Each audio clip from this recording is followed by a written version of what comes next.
The moment Daniel Reed saw those numbers on Victoria Hale's laptop screen, he knew someone inside Blackwell and Hale was stealing millions and framing the CEO to take the fall. What he didn't know was that by speaking up, he'd put a target on his own back, risk his career, his custody of his son, and fall for the one woman he absolutely could not afford to love. A single father with everything to lose, a powerful woman with no one left to trust, and a conspiracy designed to destroy them both. If this story satisfies you, please like and comment the city you're watching from so I can see how far this story travels. Now stay with me until the very end, because this one will keep you guessing. The Pacific Coast Highway stretched out beneath a sky bruised with late afternoon gold, and Daniel Reed gripped the steering wheel of his 10-year-old Honda Civic with the careful steadiness of a man who had learned long ago that the world did not reward carelessness. His son, Lucas, sat in the back seat, 5 years old, bare feet kicked up against the passenger headrest, humming a song he had invented on the spot. Something about dinosaurs and pancakes that made no logical sense but carried the kind of joy only a child could manufacture from nothing. "Dad, are we almost at the beach?" 10 minutes, buddy." "You said 10 minutes 10 minutes ago." Daniel glanced in the rearview mirror and caught the boy's expression, half accusation, half grin, and felt the familiar tightness in his chest that had nothing to do with stress and everything to do with the terrifying depth of love he carried for this small human being. Lucas had his mother's eyes, dark brown, wide, full of questions. Everything else, the stubborn jaw, the quiet intensity, the way he tilted his head when he was thinking, that was all Daniel. "This time I mean it," Daniel said, "for real. You always say for real. And I always mean it, eventually." Lucas laughed, and the sound filled the car like sunlight filling a room, and Daniel let himself breathe, just breathe. It was Friday evening.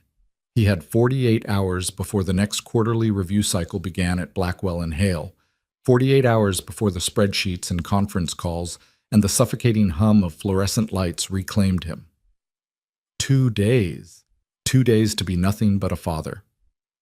He had promised himself this trip 3 weeks ago, after Lucas had come home from kindergarten with a crayon drawing of the ocean, blue scribbles with a yellow circle for the sun, and 2 stick figures holding hands on the sand. When Daniel asked who the stick figures were, Lucas had said, "That's me and you, Dad, at the beach, when we go." Not if.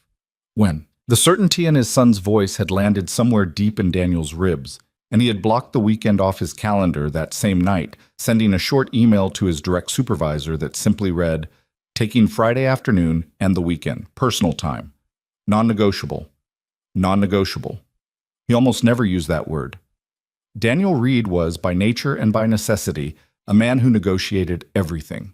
His salary, his schedule, his custody arrangement with his ex-wife Claire, who had moved to Portland 2 years ago with her new husband, and who called Lucas on Tuesdays and Sundays with the reliable rhythm of someone fulfilling an obligation rather than following an instinct.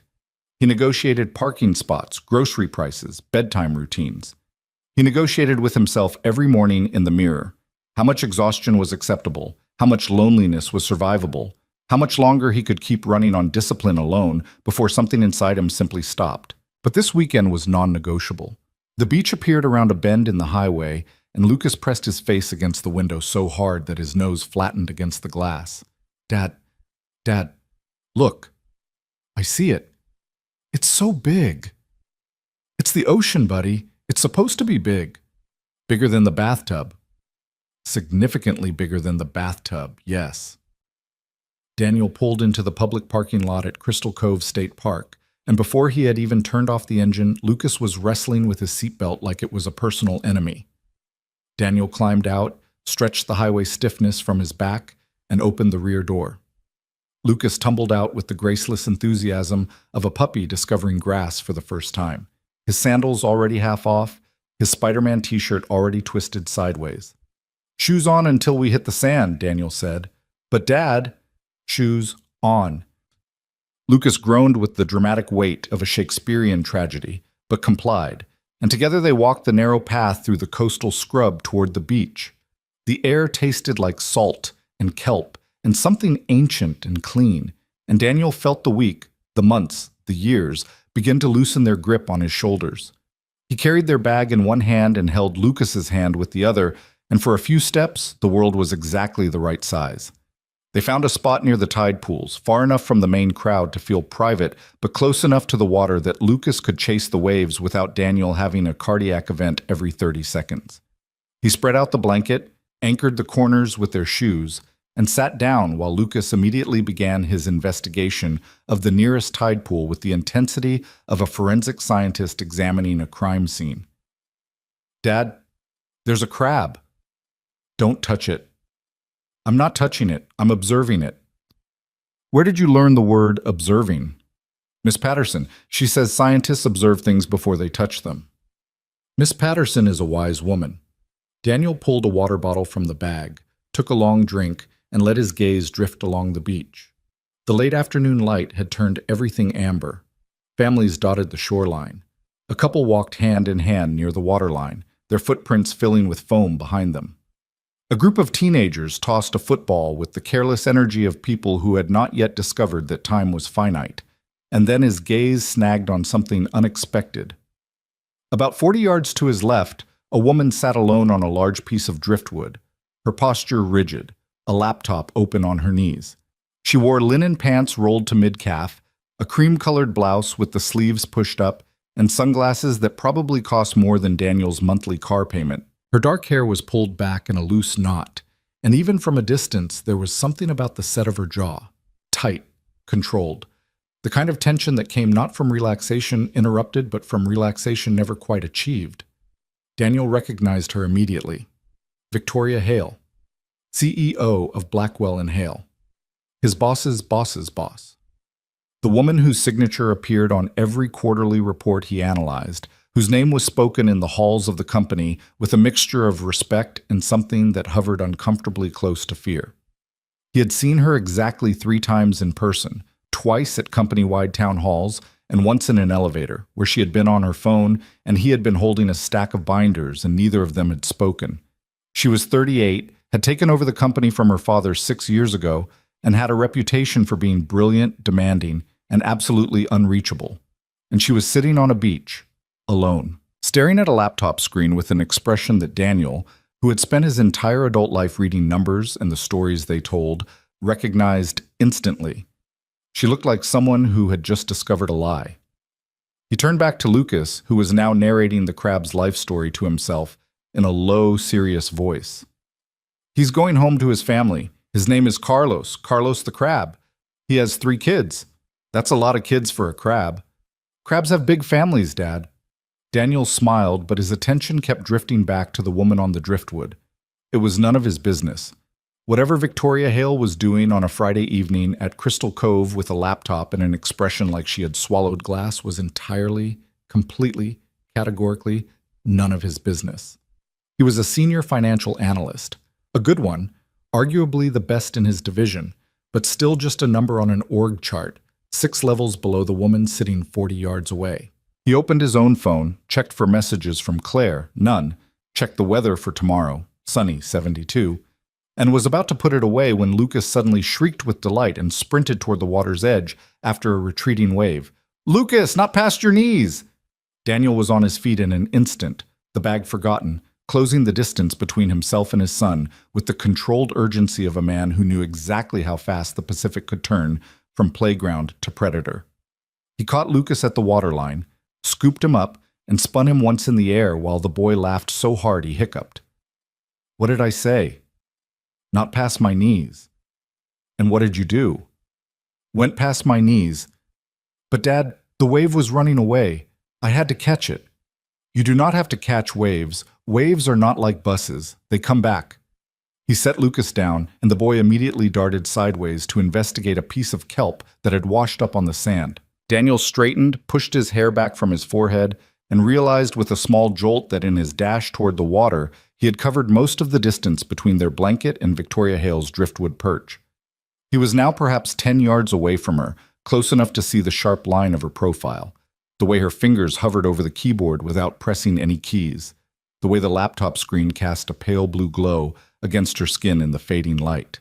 Close enough to see the numbers on her screen. He didn't mean to look. He genuinely, honestly didn't mean to look. But Daniel Reed had spent 8 years staring at financial reports the way other people stared at paintings, not just reading them, but feeling them, sensing the rhythm of the figures, the cadence of revenue and expenditure, the subtle music of a balance sheet that was telling the truth versus one that was performing a very expensive lie. And what he saw, in that single unintended glance, made his stomach drop.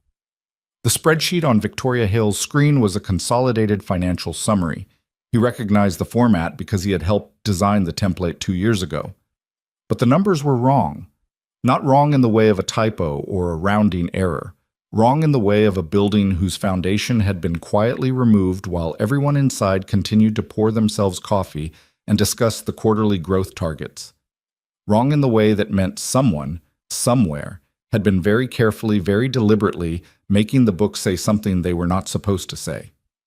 He looked away. Quickly. His heart was beating faster than it should have been, and he told himself it was from chasing Lucas, that it was the salt air, that it was nothing. But Daniel Reed did not lie to himself. It was the numbers. The numbers were wrong, and once you saw a lie in the data, you could not unsee it. It was like noticing a crack in a dam. You could walk away. You could tell yourself it was someone else's problem, but you would hear the water behind it for the rest of your life. Dad, look at this kelp. It's like a snake.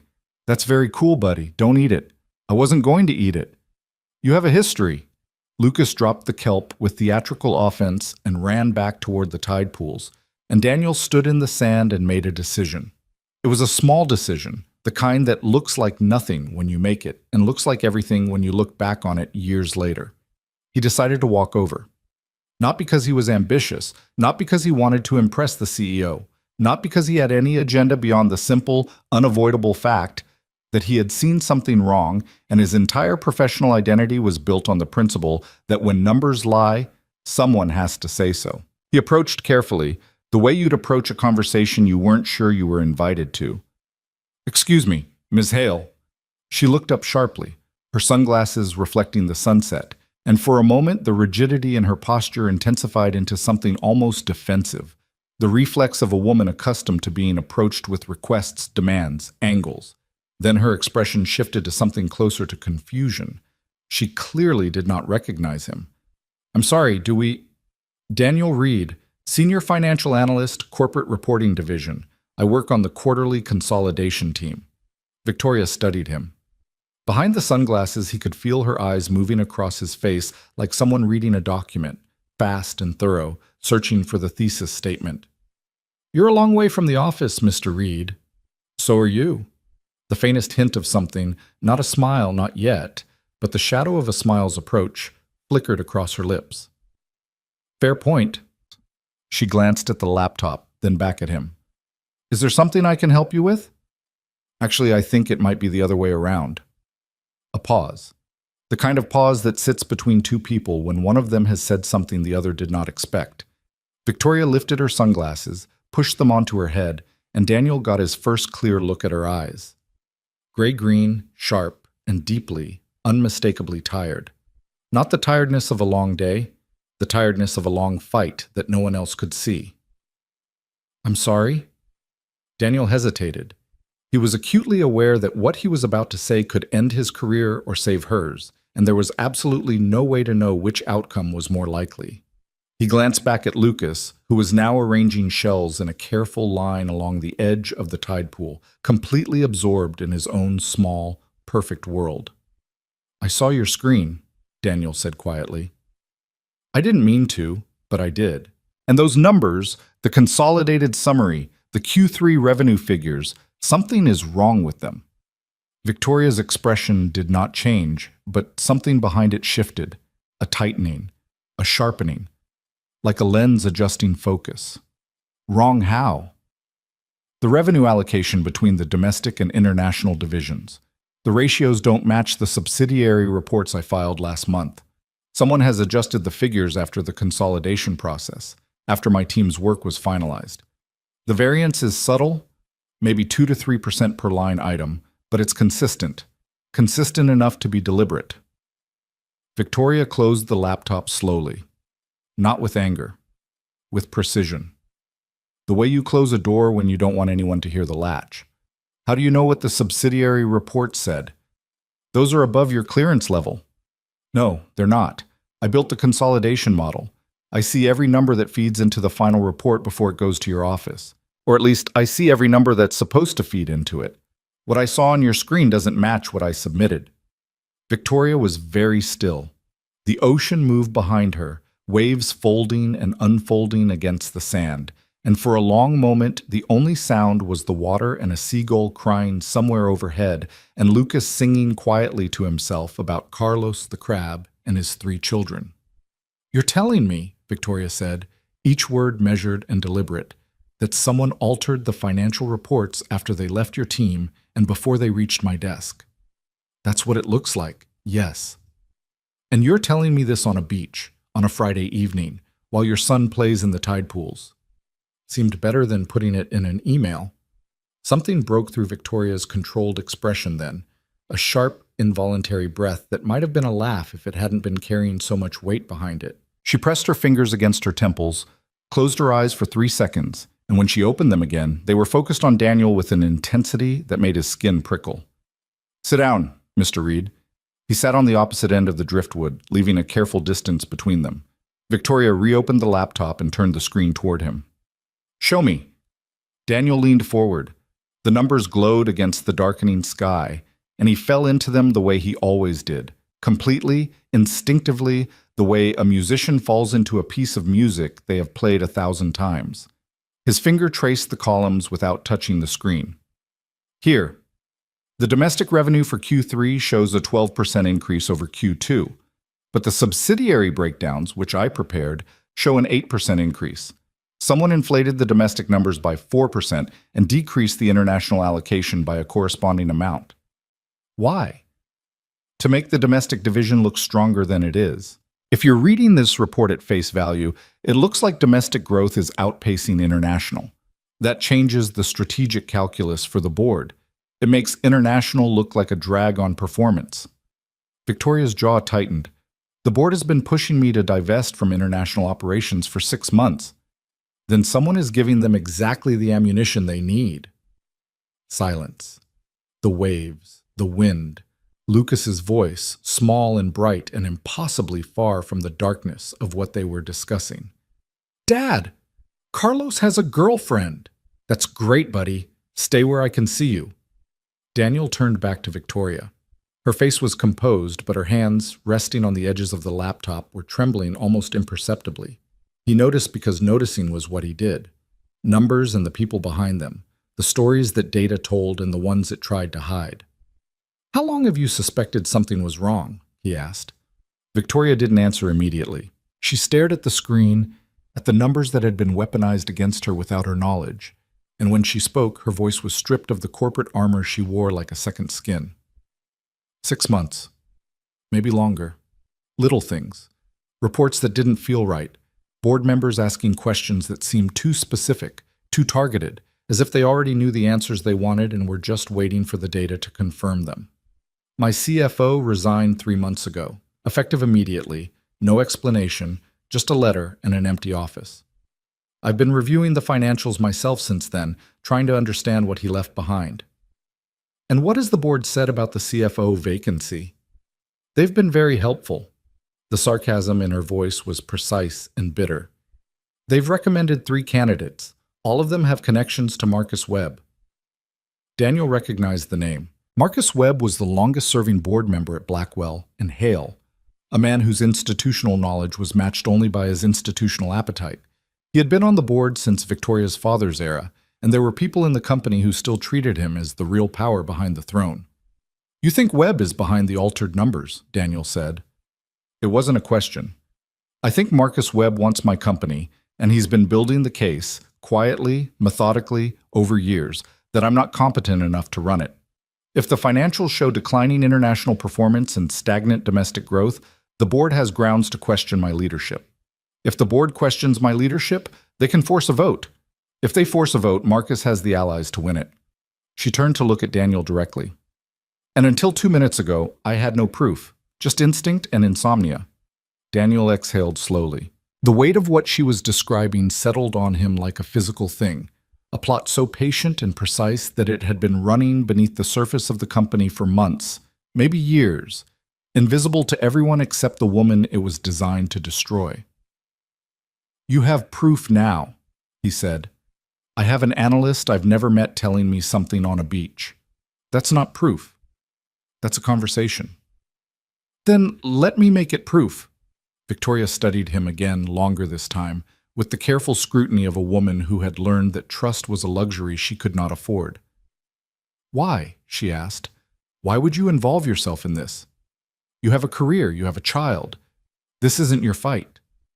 Daniel looked at Lucas, who had abandoned the tide pools and was now drawing something in the wet sand with a stick. Large, deliberate strokes that might have been a house, or a castle, or a dinosaur, or all three at once. The boy looked up, caught his father's eye, and waved with the stick, flinging a spray of wet sand into the air like confetti. "Because the numbers are wrong," Daniel said simply. "And if I walk away knowing they're wrong, then every report I sign after this is a lie. I can't build my son's life on a foundation that includes looking the other way when someone is cooking the books." Victoria was quiet for a long time after that. The sunset was dying now, the sky shifting from gold to violet, and the beach was beginning to empty. Parents called children in from the water. Couples gathered their things. The world was folding itself up for the night, and in the middle of it, two people who had never spoken before sat on a piece of driftwood and made a decision that would change both of their lives. "If we do this," Victoria said, "it has to be invisible. No emails, no company servers, no conversations in the building. Marcus has eyes everywhere. Legal, IT, possibly HR. If he finds out I'm investigating before I have airtight evidence, he'll accelerate his timeline and I'll lose everything." "I understand." "Do you? Because I need to be very clear about what you're walking into. This isn't a reporting error. This is a coordinated effort by someone with board-level access to dismantle my authority and take control of a company my father built from the ground up. If they find out you're helping me, they won't just fire you. They'll discredit you. They'll make sure you never work in finance again." Daniel met her eyes. "I have a bachelor's degree from a state university, a studio apartment in Long Beach, and a 5-year-old who thinks crabs have families. I'm not exactly operating from a position of invulnerability here. But I know numbers. I know when they're lying, and right now, yours are screaming." Victoria let out a breath that sounded like it had been trapped inside her chest for months. She closed the laptop, slid it into the leather bag beside her, and stood up. For the first time, Daniel saw her full height, tall, straight-backed, the kind of posture that came from years of walking into rooms where people were waiting for her to fail. "Give me your personal phone number, not your work phone, not your work email, nothing connected to Blackwell and Hale's systems." Daniel recited his number, and she entered it into a phone she pulled from her pocket. Not the company-issued device he had seen executives carry, but a slim, unmarked phone that looked brand new. "I'll contact you tomorrow. Be prepared to walk me through every anomaly you can identify in the Q3 data. All of it. Not just what you saw tonight, everything. I'll need access to the original subsidiary files. My copies are on the company server. I'll get you access, securely." She paused, then added, with a directness that caught him off guard, "Thank you, Mr. Reed. I realize you didn't have to say anything." "Daniel." "What?" "My name is Daniel. If we're going to be running a covert financial investigation, we should probably be on a first-name basis." That ghost of a smile again, closer to the surface this time, almost real. "Victoria," she said, "but I suspect you already knew that." She turned and walked toward the parking lot, her steps measured and purposeful, and Daniel watched her go with the strange electric awareness that he had just stepped off the edge of a cliff and was not yet sure whether he was falling or flying. "Dad!" He turned. Lucas was standing at the waterline, his jeans soaked to the thighs, his arms spread wide, his face tilted up toward the first stars appearing in the violet sky. "Dad, the ocean is breathing." Daniel walked to his son, took his hand, and looked out at the water. The waves moved in and out, with the rhythm of something impossibly old and impossibly patient. "Yeah, buddy," he said quietly. "It is." That night, in the small motel room they had booked for the weekend, Daniel sat on the edge of the bed while Lucas slept beside him, one small fist curled against the pillow, his breathing deep and even and uncomplicated by the weight of adult decisions. Daniel stared at his phone, at the number he had given Victoria Hale, at the ceiling, at his sleeping son. He thought about the numbers, about the 4% variance that someone had planted in the domestic revenue figures like a slow-acting poison, about the resigned CFO and the recommended replacements and the board members with their targeted questions, about Marcus Webb sitting in his leather chair in the Blackwell and Hale boardroom, patient as a spider, pulling threads that most people couldn't even see. He thought about Victoria's eyes, the tiredness in them, the loneliness. The way she had looked at him when he'd explained the discrepancies, not with gratitude, not with relief, but with something rawer and more dangerous than either. Recognition. The look of someone who has been shouting into an empty room and suddenly hears an echo. He thought about what Claire would say if she knew. She would say he was being reckless. She would say he was putting his career at risk for a woman he didn't know, for a company that would replace him in a week, for a principal that wouldn't pay his rent. She would say that Lucas needed stability, not a father who picked fights with billionaires.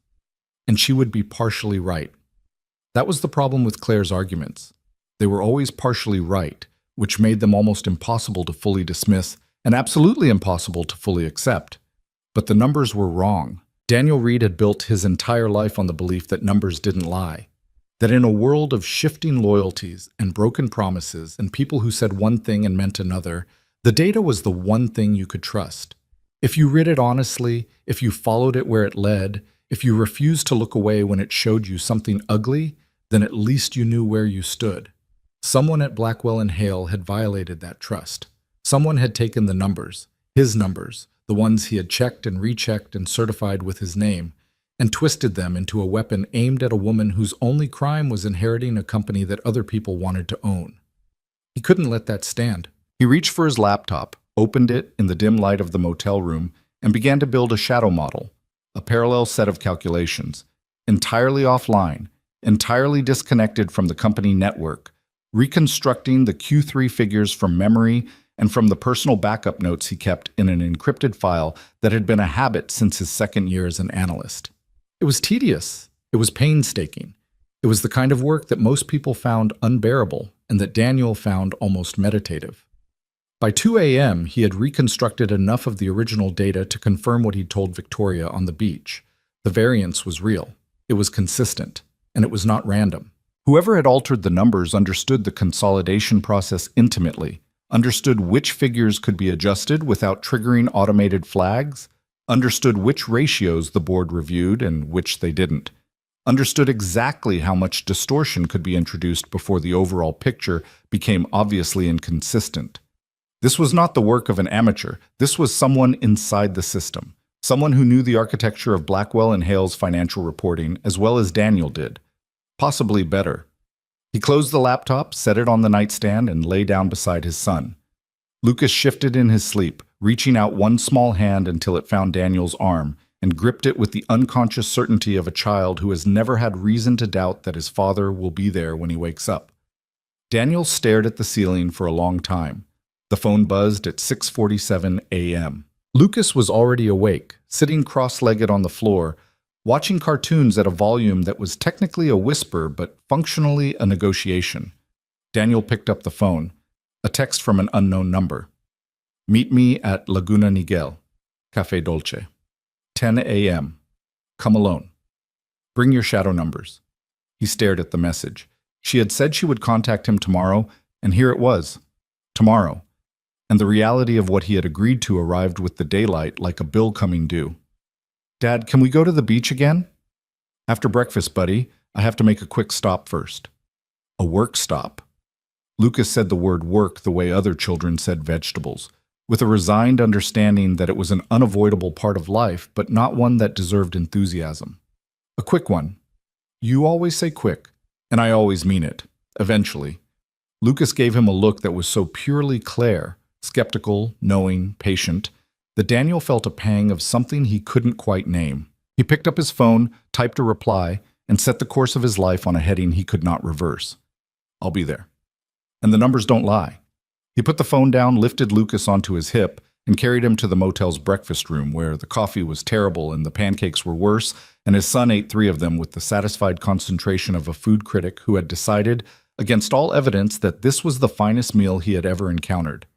And somewhere in Laguna Niguel, Victoria Hale sat in a cafe with a laptop full of lies and a phone full of hope, waiting for a man she barely knew to help her save everything she had left. The morning was just beginning.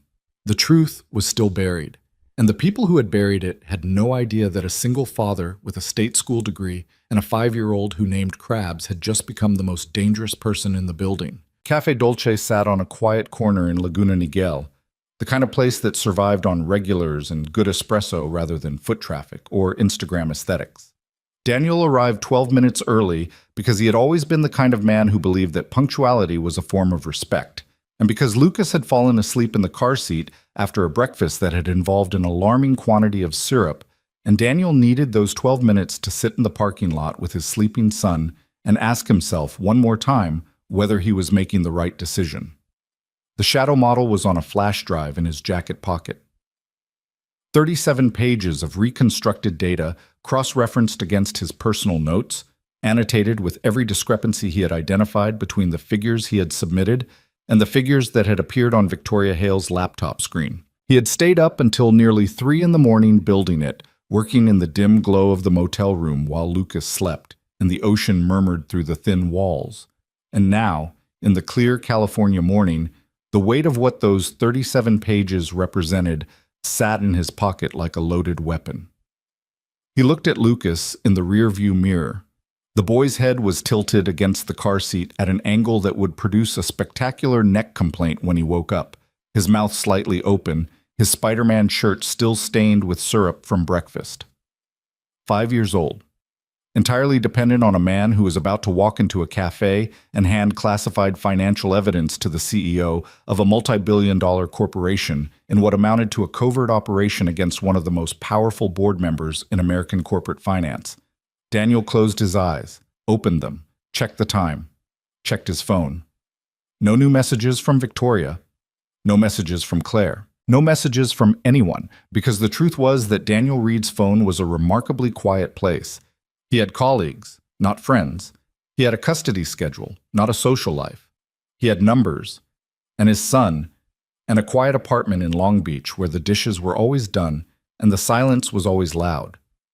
He unbuckled Lucas gently, lifted him from the car seat, and carried him into the cafe, where the boy stirred just enough to wrap his arms around Daniel's neck and mumble something about Carlos the crab before settling back into sleep against his father's shoulder. Victoria was already there. She sat in the far corner, her back to the wall, a position that Daniel recognized instinctively as strategic. She could see the entrance, the counter, the windows, the entire room. She wore a simple black sweater and dark jeans. No jewelry except a thin watch. Her hair down for the first time since he had seen her, dark, shoulder length, softening the sharp architecture of her face in a way that made her look less like a CEO and more like a woman who had not slept well. She looked up when he entered, and her gaze went immediately to Lucas, and something moved through her expression that Daniel could not quite read. Surprise, maybe. Or recognition of a different kind, the kind that came from seeing someone carry a child with the practiced, unconscious tenderness of a parent who had done it 10,000 times. "I'm sorry," Daniel said quietly, lowering himself into the chair across from her while shifting Lucas to his lap. "My backup childcare plan fell through. Which is to say, I don't have a backup childcare plan. You brought your son to a covert financial meeting. I brought my son everywhere. It's kind of the deal."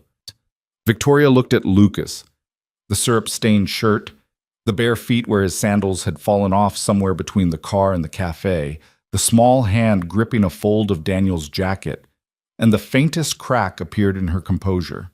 Not a smile. Something more private than that. Something that looked almost like longing. "How old is he?" 5. "His name is Lucas.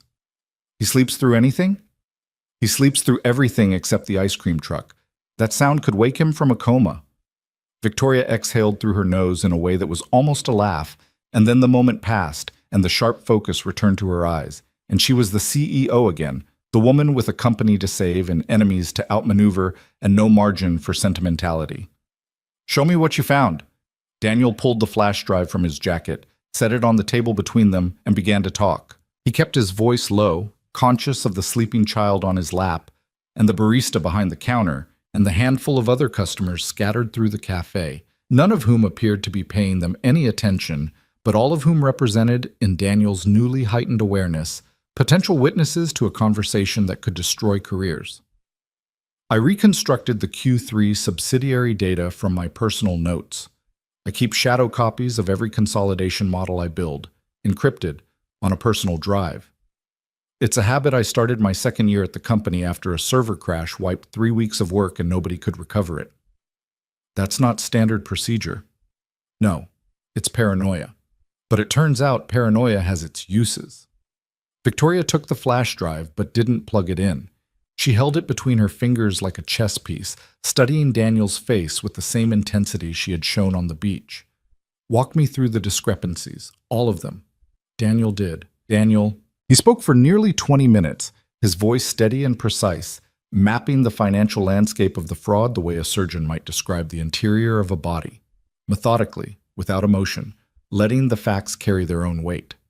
He explained how the domestic revenue figures had been inflated by an average of 3.7% across 12 subsidiary reports, how the corresponding international figures had been deflated by nearly the same amount, how the adjustments had been made at the consolidation level rather than the subsidiary level, meaning they occurred after his team's work was complete and before the final report reached the executive suite.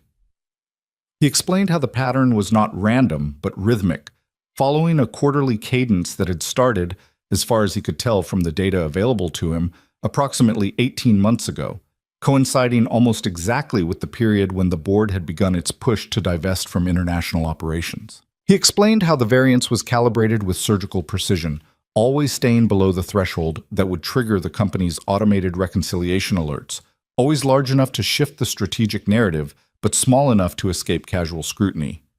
And he explained the one detail that had kept him awake long after the numbers were done and the laptop was closed, and his son was breathing softly beside him in the motel bed. The adjustments required access to the consolidation platform's admin layer, a level of system access that was restricted to exactly 4 people in the entire company: the CFO, the VP of Financial Reporting, the Director of Internal Audit, and one board-level observer with fiduciary oversight privileges. Marcus Webb. Victoria listened without interrupting. Her coffee sat untouched in front of her, growing cold, and her eyes never left Daniel's face. When he finished, the cafe was quiet except for the soft hiss of the espresso machine and the distant sound of traffic on the coast highway, and Lucas's steady, trusting breathing against Daniel's chest. 18 months, Victoria said finally. He's been building this for 18 months. At least, the data I can access only goes back that far. It's possible the manipulation started earlier at a smaller scale before the pattern became consistent enough to detect. And my CFO, Richard, he would have seen this. If he was doing his job, yes. He would have seen it immediately. Which means either Richard was incompetent, which he wasn't, or he was complicit. Daniel said nothing. He didn't need to. The conclusion was obvious, and Victoria had already arrived at it with the speed of someone who had been circling the truth for months without being able to name it. Richard didn't resign, she said. He was extracted. Marcus got to him first, either bought him off or threatened him, and Richard ran before the investigation caught up. That's my read. Victoria pressed her palms flat against the table, and Daniel watched the tendons in her hands tighten, watched the controlled fury move through her body like a current, watched her master it with a discipline that he found, despite the circumstances, genuinely impressive. The board meets in 6 weeks, she said. There's already a motion on the agenda to review my performance as CEO. Marcus sponsored it. He framed it as routine governance, but everyone in that room knows what it really is. If the financials support his narrative, if the numbers show declining international performance and justify divestiture, the board will vote to remove me. Marcus has the votes. He's been building the coalition for a year. Then we have 6 weeks to prove the numbers are fake. We need more than proof, Daniel. We need the entire chain. Who altered the data, how they accessed the system, who authorized it, and where the trail leads. If I walk into that boardroom with anything less than an airtight case, Marcus will spin it. He'll claim I fabricated the evidence to protect my position. He'll say I'm desperate. He'll say I'm paranoid. Are you? The question surprised her. He could see it in the way her head tilted slightly, in the brief pause before she answered.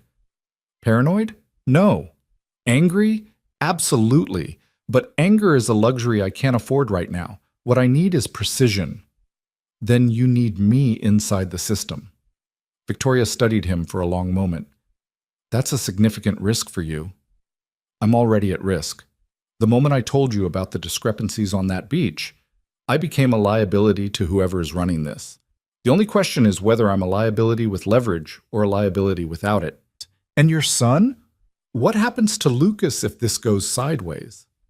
The question landed in a place Daniel kept carefully guarded, a place where the calculations were not financial but existential, the quiet, constant arithmetic of a single father measuring every decision against the welfare of a child who had no one else. Lucas is why I'm doing this, Daniel said. Not in spite of him, because of him. I want him to grow up knowing that his father didn't look the other way when the numbers were wrong. I want him to know that integrity isn't just a word you put on a resume. It's something you do when it costs you. Victoria held his gaze, and something shifted between them in that moment, something that had nothing to do with spreadsheets or board meetings or corporate strategy. It was subtler than that, quieter. The recognition between two people who had been carrying their weight alone for so long that they had forgotten what it felt like to have someone offer to help hold it. Okay, she said, here's what I need. I need you to maintain your normal duties at the company. Don't change your routine. Don't access anything unusual through the company network. Don't give anyone a reason to look at you twice. Externally, you're the same mid-level analyst doing the same mid-level job. And internally? Internally, you're going to help me build a parallel investigation, off the grid. I'll get you access to the original financial archives through a secure channel, not the company servers. I have backup copies that predate the manipulation period.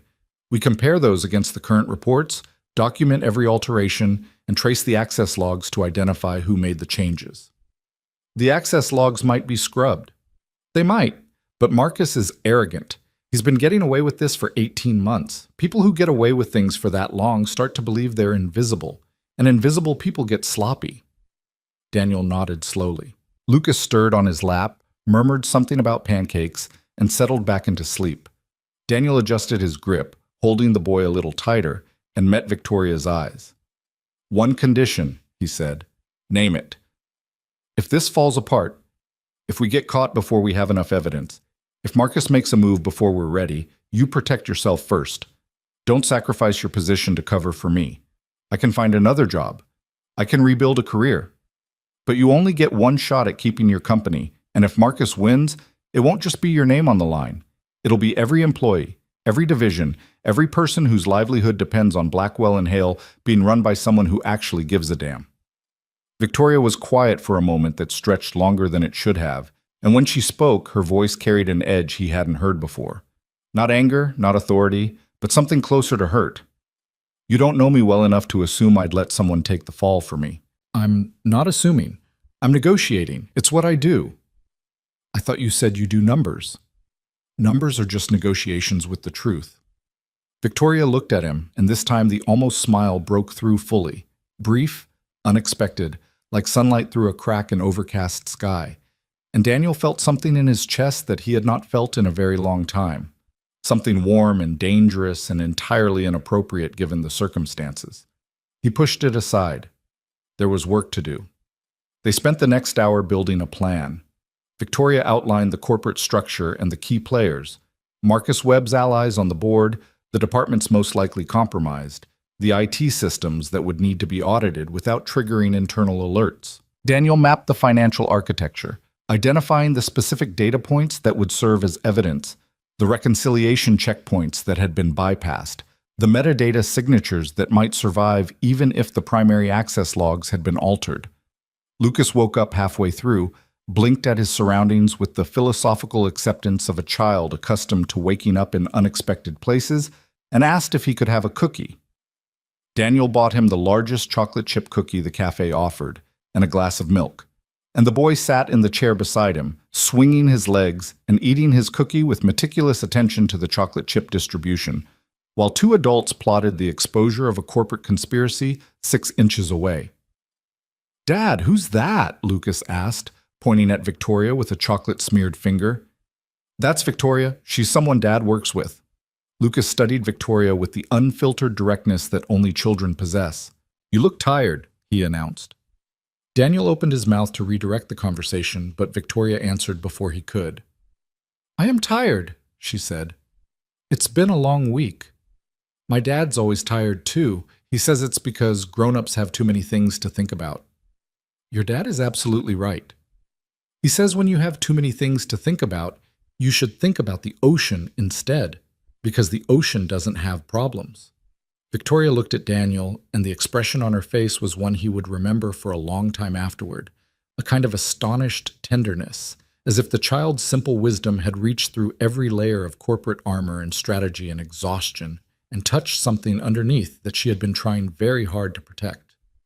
"That's very good advice," she said softly. Lucas nodded with the gravity of a philosopher who has just delivered his thesis. "I know," he said, and went back to his cookie. They finished their planning and left the cafes separately. Victoria first, with the flash drive and a handshake that lingered a fraction of a second longer than strictly necessary. Daniel, 10 minutes later, with Lucas on his hip and a head full of numbers and a heart that was beating at a frequency he did not entirely trust. He took Lucas back to the beach. They spent the afternoon building a sandcastle that Lucas insisted should have a moat, a drawbridge, and a garage for Carlos the crab's car, because apparently Carlos had done well for himself since yesterday. Daniel built the moat while Lucas engineered the drawbridge from sticks and seaweed. And for a few hours, the world contracted to the size of a sandcastle, and nothing else existed. Not Marcus Webb, not falsified financials, not the 6-week countdown to a boardroom showdown that could reshape the company. Just a father and his son, and a castle made of sand and the ocean breathing behind them, patient and vast and unconcerned with the small, fierce dramas of human ambition. The first week back at Blackwell and Hale was an exercise in controlled deception that tested every ounce of discipline Daniel possessed. He arrived at his desk each morning at 7:45, the same time he always arrived. He ran his models, checked his reconciliations, filed his reports, attended his meetings. He ate lunch at his desk, a habit so ingrained that his colleagues would have been more alarmed by its absence than by anything else. He made small talk with the analysts in adjacent cubicles about the Dodgers bullpen and the traffic on the 405 and the perpetually broken coffee machine on the 4th floor. He was, in every visible respect, exactly the same Daniel Reed he had been the week before. But beneath the surface, everything had changed. His phone buzzed each night at exactly 9:15 p.m. after Lucas was asleep, with a text from the unmarked number. Sometimes it was a question, sometimes it was a file, sometimes it was a single word. "Progress?" And Daniel would respond, always with data, always with precision, always from his personal laptop, connected to a VPN that Victoria had arranged through a private cybersecurity consultant she trusted, operating entirely outside Blackwell and Hale's digital ecosystem. The archive files Victoria provided were a revelation. They were complete copies of the company's financial data from 24 months ago, before the manipulation period began, stored on an external backup that Victoria's father had established as a redundancy measure years ago, and that Victoria had quietly maintained after his retirement. The archives were clean, untouched, a pristine snapshot of what the numbers had looked like before someone had started poisoning them. Daniel spent his nights comparing the archive data against the current reports, line by line, cell by cell, building a comprehensive map of every alteration. The scope was staggering. It wasn't just Q3. The manipulation extended across 6 consecutive quarters, touching every major financial metric: revenue allocation, cost distribution, margin calculations, capital expenditure projections. The pattern was consistent and disciplined, always favoring the narrative that domestic operations were strong while international operations were a liability, always staying just below the detection threshold, always perfectly calibrated to support the strategic argument that Marcus Webb had been making to the board. It was, Daniel thought during one of his late-night sessions, the financial equivalent of carbon monoxide poisoning, odorless, colorless, lethal, and nearly impossible to detect unless you knew exactly what to look for. By the end of the second week, he had documented 47 distinct data alterations across the 6-quarter period. Each one was annotated with the original value from the archive, the altered value in the current report, the variance, and the impact on the relevant financial metric. He organized them chronologically, then by division, then by the strategic narrative they supported, building a three-dimensional picture of the fraud that was as detailed as an architectural blueprint. But the data alone was not enough. Victoria was right about that. They needed the access trail. They needed to prove not just that the numbers had been changed, but who had changed them, from what terminal, using what credentials, and under whose authority. And that was where things got complicated. The access logs for the consolidation platform were maintained by the company's IT infrastructure team, which reported to the VP of Technology, who sat on a management committee that included two of Marcus Webb's closest allies on the board. Requesting the logs through normal channels would be like sending Marcus a telegram announcing the investigation. They needed another way in. Victoria found it. Or rather, Victoria found a person. Her name was Sarah Chen, and she was a senior systems administrator who had been with Blackwell and Hale for 11 years, long enough to have served under both Victoria's father and Victoria herself, and long enough to have developed the kind of institutional loyalty that could not be purchased or manufactured. Victoria trusted her because Sarah had once flagged a security vulnerability in the company's email system directly to Victoria, bypassing 2 layers of management that would have buried the report. And because Sarah had been quietly passed over for promotion 3 times since Marcus Webb's allies had taken control of the technology committee. Sarah was, in Victoria's careful assessment, both trustworthy and motivated, a combination that was rare in any organization and invaluable in this one. Daniel met Sarah for the first time on a Wednesday evening in a public library in Irvine, at a table tucked between the biography section and a display of children's books about dinosaurs that Lucas found deeply absorbing. The boy sat on the floor with a picture book about velociraptors, while 3 adults conducted what amounted to a clandestine intelligence briefing 12 feet away. Sarah was small, precise, and visibly nervous. She wore a company lanyard around her neck out of habit, and she kept touching it like a talisman, running her fingers along the edge of her ID badge while Daniel and Victoria explained what they needed. "The admin access logs for the consolidation platform," Sarah repeated, her voice barely above a whisper. "Going back 24 months. "Can you get them without triggering an alert?" Victoria asked. Sarah was quiet for a moment. "The logs are stored on a secondary backup server that mirrors the primary system. The backup is maintained by my team, but the primary is managed by Derek Hollis, who reports to the VP of Tech. If I access the primary logs, Derek will see the request in his dashboard. But the backup server runs on a 48-hour sync cycle. If I pull the logs from the backup during a maintenance window, when routine access is expected, it won't generate an anomalous flag." "How confident are you?" Daniel asked. Sarah looked at him. Her nervousness was still there, visible in the tension of her shoulders and the quick movements of her eyes. But beneath it was something harder, something that looked like resolve. "I've worked in that department for 11 years. I've watched good people get pushed out and yes men get promoted. I've watched the culture change from the inside, and I've kept my mouth shut because I didn't have proof of anything, and I didn't have anyone to tell. So how confident am I? Confident enough, and motivated enough?" She pulled the logs 3 days later during a scheduled maintenance window on Saturday morning and delivered them to Daniel on an encrypted drive at a Starbucks in Costa Mesa, while Lucas sat beside them drinking a hot chocolate that was 90% whipped cream. The logs were the missing piece. Daniel spent the next 4 nights analyzing them with the intensity of a man disarming a bomb, tracing every access event on the consolidation platform back to its source. The picture that emerged was damning. The alterations had been made from a single admin account. The account belonged to Richard Kessler, the former CFO who had resigned 3 months ago.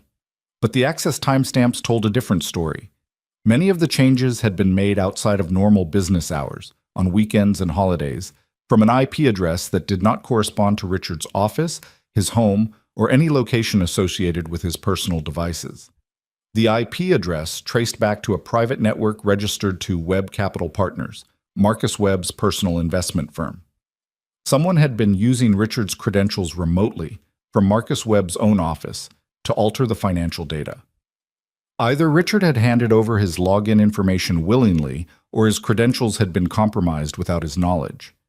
Either way, the trail led to Marcus Webb's doorstep with the inexorable logic of water flowing downhill. Daniel compiled the evidence into a single, comprehensive document, 112 pages, every altered data point, every access log entry, every IP trace, every timestamp, cross-referenced, annotated, and organized with the methodical precision that had made him the best analyst in his division and that now made him, in the words Victoria used when she reviewed the document on a secure video call at midnight, while Daniel sat in his apartment and Lucas slept in the next room, the most important person at Blackwell and Hale, who nobody knew about. "This is remarkable," Victoria said. Her face on the screen was lit by the blue glow of her own laptop, and the tiredness in her eyes had not diminished, but there was something else there now, something that looked almost like hope. "Daniel, this is airtight. It's thorough. Airtight is what the lawyers will make it. I have lawyers. What I needed was someone who could see the lie in the numbers. And you did. It's what I do." No, it's who you are. There's a difference." The words hung in the air between them, transmitted across an encrypted connection, separated by miles and screens, and the professional distance that both of them understood was necessary and neither of them entirely wanted. Daniel looked at Victoria's face on his screen and felt again that warm, dangerous pull in his chest, the gravity of a connection that had nothing to do with financial models and everything to do with the simple, terrifying experience of being truly seen by another person. "Victoria." "Yes?" "What happens after the board meeting? If we win, what happens then?" She was quiet for a moment. "Then the company survives. Marcus is removed. The board is restructured, and the people who did their jobs with integrity get to keep doing them. That's what happens to the company." I asked what happens. Another pause. Longer this time.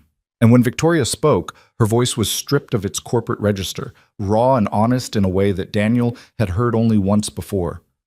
On a beach at sunset, when she had told him about the loneliness of fighting a war no one else could see. "I don't know," she said. "I've been so focused on surviving the next 6 weeks that I haven't let myself think about anything beyond them. It's like being in a tunnel. You don't think about the view on the other side. You just keep moving toward the light." "For what it's worth," Daniel said, "the view on the other side is worth thinking about." She looked at him through the screen, and the distance between them felt both infinite and paper-thin. And Daniel understood with sudden clarity that what he felt for this woman was not a distraction from the work they were doing, but the reason the work mattered. Not the professional reason, not the ethical reason, the human one. The reason that had nothing to do with numbers and everything to do with the way she had looked at his son in a cafe, the way she had listened when he talked about integrity, the way she had trusted him with her company and her fear and her hope when she had every reason in the world to trust no one. "Get some sleep," he said. "We have 4 weeks left." 3 weeks and 5 days. Who's counting? "Both of us, apparently." She smiled, a real smile this time, full and unguarded, and Daniel carried it with him to bed like a talisman against the darkness of what was coming. 3.5 weeks before the board meeting, Marcus Webb made his first move against Daniel without knowing it. It started with an email. Routine, unremarkable, from the Director of Internal Audit, requesting a comprehensive review of Daniel's consolidation methodology for Q3 and Q4. The stated reason was a standard quality assurance audit. The timing was anything but standard. Daniel forwarded the email to Victoria through their secure channel. Her response came within minutes. "He's testing the perimeter. He doesn't know about you specifically, but he senses something has shifted. Marcus has always operated on instinct as much as strategy. Don't respond to the email. Let your manager handle it. Keep your profile invisible." Daniel followed her instructions. His manager, a well-meaning but chronically overwhelmed woman named Patricia Gomez, responded to the audit request with the standard documentation package, and the matter appeared to drop. But Daniel noticed things, small things, the kind of things that most people would dismiss as coincidence, but that Daniel, who had spent his career reading patterns in data, recognized as signals. His access to certain network folders was quietly downgraded, not revoked, just downgraded. A level of permission he had held for 3 years was reduced by 1 tier, limiting his ability to view historical data beyond the most recent quarter. The change was attributed to a system-wide security update, but when Daniel checked with two other analysts at his level, neither of them had experienced the same restriction. Someone was shrinking his window, slowly, carefully. The way you'd slowly close a door on someone you wanted to trap. He told Victoria during their nightly call. She was silent for a long time. They're isolating you digitally, reducing your access so that if you try to pull data, the system flags you as operating outside your authorization. It's a preemptive move. If Marcus suspects someone is investigating, the first thing he'd do is limit the potential sources, which means he's nervous. Or thorough. With Marcus, it's hard to tell the difference. Does this change our timeline? No, we have everything we need. The evidence is compiled. The access logs are secured. Sarah's testimony is documented. What we need now is a delivery mechanism that Marcus can't intercept, discredit, or spin. And that means we need to think about the board meeting itself. They spent the next week planning the presentation with the detail and intensity of generals preparing a campaign. Victoria would present the findings herself directly to the full board, with Daniel's document as the evidentiary foundation. But the document alone, however comprehensive, was vulnerable to the oldest trick in corporate warfare: the challenge of credibility. Marcus would argue that Victoria had fabricated the evidence to protect her position. He would point to her personal stake in the outcome and demand independent verification. He would use the very thoroughness of the document against her, claiming that such a detailed case could only have been built by someone with an agenda. They needed a witness, someone inside the company with direct knowledge of the financial systems, who could testify to the integrity of the evidence and the methodology used to obtain it, someone whose credibility could not be easily attacked. Daniel knew who it had to be before Victoria said it. He knew it the way he knew a column of numbers was wrong before he checked the math, with a certainty that lived below logic, in the place where pattern recognition met intuition. "It has to be me," he said.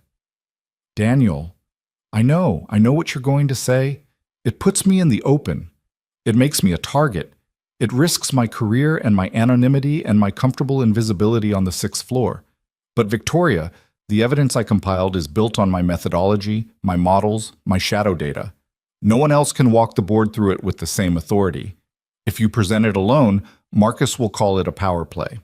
If an outside auditor presents it, Marcus will call it a hired gun. But if the analyst who built the consolidation model, who has no political stake in the outcome, who has been with the company for 8 years without a single reprimand or conflict of interest, stands up and says these numbers were altered after they left my hands, that's not an accusation. That's a fact." Victoria looked at him, and in her eyes he saw the conflict playing out in real time, the strategic mind calculating the advantage against the human heart measuring the cost. "If you do this, Marcus will come after you. Not during the meeting, after. He'll use every tool he has to discredit you, to make your life at this company unbearable, to punish you for standing up. Only if he survives the meeting. If the evidence holds, Marcus won't have the power to come after anyone. And if it doesn't hold? If the board sides with him despite everything?" Daniel thought of Lucas, of the sandcastle with the moat and the drawbridge and the garage for Carlos the Crab's car, of the boy's face tilted up toward the first stars, arms spread wide, declaring that the ocean was breathing. He thought of the drawing on the refrigerator, 2 stick figures holding hands on the sand, and the certainty in his son's voice when he said, "When we go." "Then I'll find another job," Daniel said. "And I'll tell my son that I did the right thing, and that will be enough." Victoria pressed her lips together, and for a moment, just a moment, her composure cracked. Not dramatically, not with tears or trembling, just a small fissure in the wall she had built around herself, wide enough for Daniel to see through to the woman on the other side. The woman who was terrified and furious and exhausted and grateful and something else, something she would not name and he would not push, because they both understood that what was growing between them could not be addressed until the battle was won or lost. "Okay," she said, "you present the financial evidence. I present the strategic context and the access log analysis. Sarah provides the technical verification. We hit Marcus from 3 angles simultaneously. He won't be able to discredit all 3 of us. And the board? The board will do what boards always do. They'll follow the evidence if the evidence is undeniable. Our job is to make it undeniable." Daniel nodded. The weight of the decision settled on him with a strange calmness, the way the surface of the ocean flattens just before a wave. He was not unafraid. He was not reckless. He was a single father with a state school degree and a studio apartment, and a son who needed him to come home every night. And he was choosing, with full knowledge of the consequences, to step into the light. Because the numbers were wrong, and someone had to say so. In the stillness of his apartment that night, long after the call ended and the laptop was closed and the encrypted files were backed up one more time to a drive he kept in a fireproof lockbox behind his son's bookshelf, Daniel sat in the dark and listened to Lucas breathing in the next room. The sound was steady and calm, the rhythm of absolute trust, and Daniel let it anchor him the way it always did, the one fixed point in a world that insisted on spinning. 3 weeks and 2 days until the board meeting. The evidence was ready. The witnesses were prepared. The trap was set, not by Marcus Webb this time, but for him.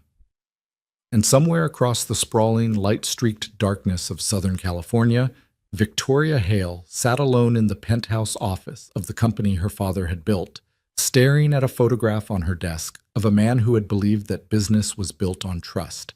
And she made herself a promise that she intended to keep with every fiber of her being. She would not lose, not this company, not this fight, and not the quiet, steady, extraordinary man who had seen the truth in her numbers when no one else was looking, and who had chosen, without hesitation or ambition or any motive beyond the simple, stubborn integrity of a father who wanted his son to know that the truth was worth defending, to stand beside her. The board meeting was coming. The truth was ready. And Marcus Webb, for the first time in 18 months, was about to discover what happened when the numbers stopped lying. The morning of the board meeting arrived with the kind of crystalline California clarity that felt almost cruel. The sky a flawless blue, the sunlight sharp and unforgiving, as if the universe had decided to illuminate every detail of what was about to unfold with merciless precision. Daniel woke at 4:47 a.m., 13 minutes before his alarm, his heart already beating at a frequency that had nothing to do with rest and everything to do with the weight of the day pressing down on him like a physical force. Lucas was still asleep, curled in his bed with one arm wrapped around a stuffed dinosaur he had named Professor Chomps, his breathing soft and rhythmic and utterly unconcerned with the corporate warfare his father was about to wade into. Daniel stood in the doorway of his son's room for a long moment, watching the small rise and fall of the boy's chest, memorizing the peace on his face, storing it away like a talisman he could carry into the boardroom. He had arranged for Lucas to stay with Mrs. Hernandez, the elderly neighbor 3 doors down, who had been watching the boy since he was 18 months old and who charged Daniel half what the professional daycare centers wanted because, as she put it, Lucas was her favorite person under 4 feet tall, and spending time with him was a gift, not a job. Daniel had told her he had an important meeting that might run late, and Mrs. Hernandez had looked at him with the knowing eyes of a woman who had raised 4 children and buried a husband and survived enough of life's ambushes to recognize when someone was carrying more than they were saying. "You look like a man walking into battle, Daniel," she had said the night before, when he dropped off Lucas's overnight bag. "Whatever it is, you come back to that boy. He needs you more than any job needs you." Daniel had nodded, his throat tight, and told her he would. A promise he intended to keep even if the day went sideways in every possible way.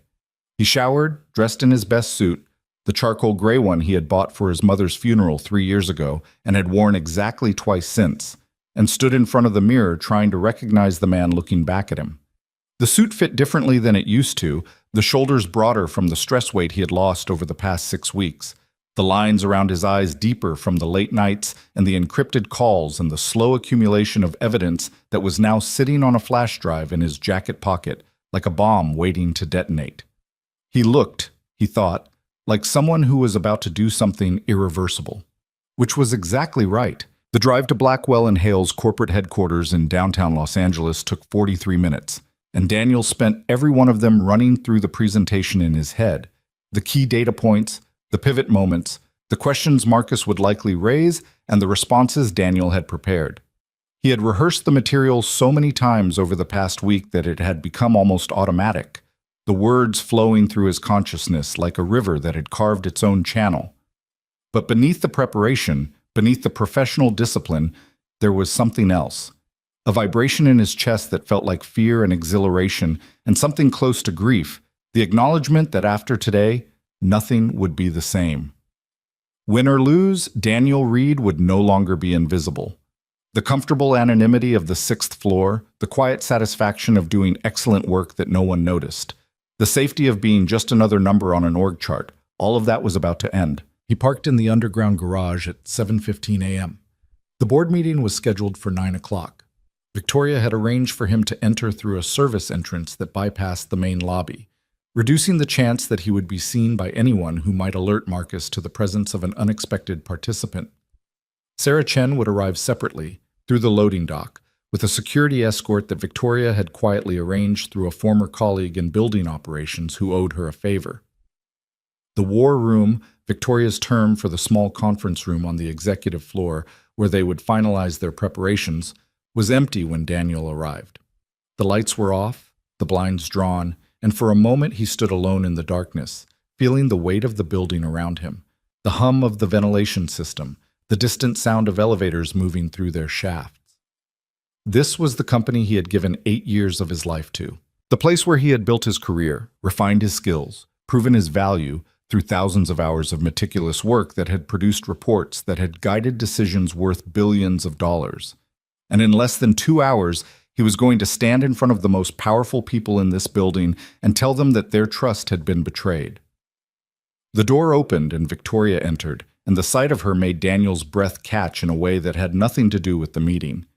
She was wearing a tailored black suit that moved with her like armor, her hair pulled back in the same loose knot she had worn on the beach, her expression composed and focused and carrying, beneath the professional surface, a current of electricity that Daniel could feel from across the room. She looked like a woman preparing for battle. She looked like a woman who intended to win. "You're early," she said. "I couldn't sleep." "Neither could I." She crossed to the window, opened the blinds, and let the morning light flood the room. "Sarah just texted. She's in the building. She'll be here in 10 minutes. "Good." Victoria turned to face him, and in the harsh clarity of the morning light, Daniel could see everything: the fatigue she had been carrying for months, the fear she refused to acknowledge, the hope she was trying not to let herself feel. And beneath all of it, something else. Something that had been growing between them over 6 weeks of late-night calls and encrypted messages and the slow, careful construction of trust. "Daniel." "Yes?" "Whatever happens today, I need you to know something." He waited. "When you walked up to me on that beach, when you told me the numbers were wrong, I hadn't trusted anyone in over a year. I had convinced myself that trust was a liability I couldn't afford, that the only way to survive was to carry everything alone. And then this stranger, this analyst I had never met, looked at my screen and told me the truth. Not because he wanted anything from me, not because he was angling for a promotion or a favor or a piece of the company, just because the numbers were wrong and he couldn't walk away from that." She paused, and her voice, when she continued, was stripped of its corporate register, raw and honest, in a way that made Daniel's chest ache. "You gave me back something I had lost. The belief that there are still people in this world who do the right thing simply because it's right. And whatever happens in that boardroom, I will never forget that. I will never forget you." Daniel crossed the room and stood in front of her, close enough to see the small tremor in her hands, close enough to feel the warmth radiating from her skin. He wanted to reach out. He wanted to pull her close and tell her that she wasn't alone anymore, that whatever happened, they would face it together. But the boardroom was less than 2 hours away, and the battle they had spent 6 weeks preparing for was about to begin, and there were some things that could only be said after the war was won. "When this is over," he said quietly, "there's a conversation we need to have." "I know. It's not a conversation about numbers." "I know that too." She held his gaze for a long moment, and in that moment, everything that had been building between them was acknowledged without being named. The connection, the possibility, the future that neither of them would speak aloud until the present was secured. Then the door opened and Sarah Chen entered, and the moment passed, and they were 3 people with a conspiracy to expose and a company to save.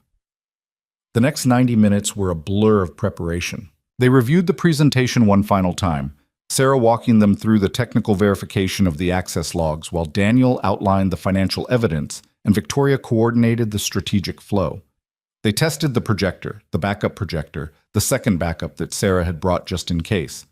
They checked their phones, confirmed that the secure channel was still active, verified that the encrypted copies of the evidence were stored in 3 separate locations that Marcus Webb could not reach even if he burned the building down. At 8:45, Victoria's executive assistant knocked on the door to inform them that the board members were beginning to arrive. "How does he look?" Victoria asked, meaning Marcus. "Confident?" the assistant said. "He brought coffee for everyone.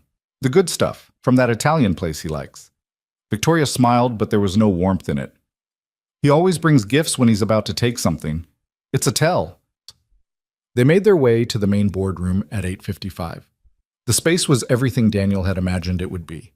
Floor-to-ceiling windows overlooking the Los Angeles skyline, a table of polished mahogany that could seat 20, leather chairs that probably cost more than his monthly rent, and at the far end, arranged like chess pieces waiting for the game to begin, the board of directors of Blackwell and Hale. Daniel counted 11 people, 9 men and 2 women, ranging in age from what looked like mid-40s to well over 70.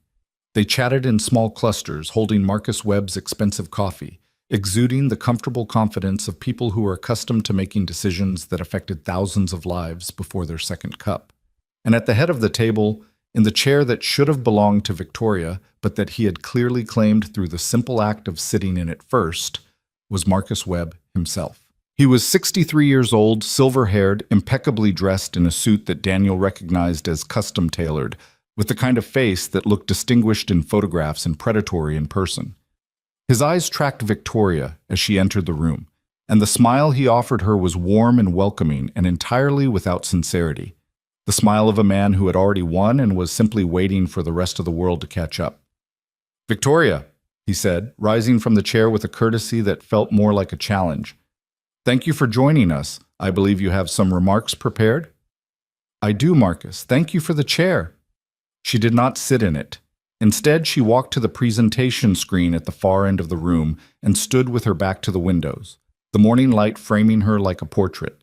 Daniel and Sarah took seats near the door, invisible for now, 2 more faces in a room full of power players who had no idea what was coming. "Before we begin the scheduled agenda," Victoria said, her voice carrying the calm authority of someone who has rehearsed this moment 1,000 times, "I need to bring an urgent matter to the board's attention. A matter that requires your immediate consideration and that will, I believe, fundamentally change your understanding of the company's current position." Marcus's smile flickered almost imperceptibly, like a candle touched by a draft. "Victoria, we have a full agenda today. Perhaps this matter could be tabled for—" "It cannot be tabled, Marcus, and after you hear what I have to say, you'll understand why." She pressed a button on the remote in her hand, and the presentation screen lit up with a single image, a side-by-side comparison of 2 financial reports. One labeled Archive Data, dated 24 months ago. One labeled Current Report, dated 2 weeks prior. "What you're looking at," Victoria said, "is evidence of systematic financial fraud within Blackwell and Hale. Fraud that has been ongoing for at least 18 months. Fraud designed to manipulate this board's strategic decision-making, and fraud that traces directly to unauthorized access of our financial systems using credentials that were compromised from within this company." The room went silent. The comfortable confidence of the board members curdled into something sharper, more uncertain. Daniel watched their faces. The confusion, the skepticism, the first flickers of alarm, and felt his heart pounding against his ribs like it was trying to escape. Marcus Webb's expression did not change. If anything, his smile deepened, becoming something closer to amusement. "Victoria, these are serious allegations. I hope you have more than a PowerPoint slide to support them." "I have considerably more, Marcus. And I have a witness who can walk this board through every detail." She turned toward Daniel, and the weight of every eye in the room followed her gaze. "Ladies and gentlemen, this is Daniel Reed. He's a senior financial analyst in our corporate reporting division and the architect of the consolidation model that produces the quarterly financial summaries you review. He's been with the company for 8 years, and in that time he's received consistently exceptional performance reviews and has never been the subject of a single complaint, disciplinary action, or conflict of interest. He has no stake in the outcome of today's meeting except the one that every employee of this company shares, the belief that our financial reports should tell the truth. Daniel stood. His legs felt simultaneously steady and disconnected from his body, as if he were watching himself from a distance. He walked to the presentation screen and took the remote from Victoria's hand, and their fingers brushed in the exchange, a contact so brief it was almost imaginary, but enough to anchor him. "Good morning," he said, and his voice came out steadier than he expected, the product of 48 hours of rehearsal and 8 years of presenting data to rooms full of people who didn't want to hear it. "I'm going to walk you through the evidence of financial manipulation in Blackwell and Hale's quarterly reports. What I'm about to show you is not speculation. It's not interpretation. It's data, and the data does not lie." He clicked to the next slide.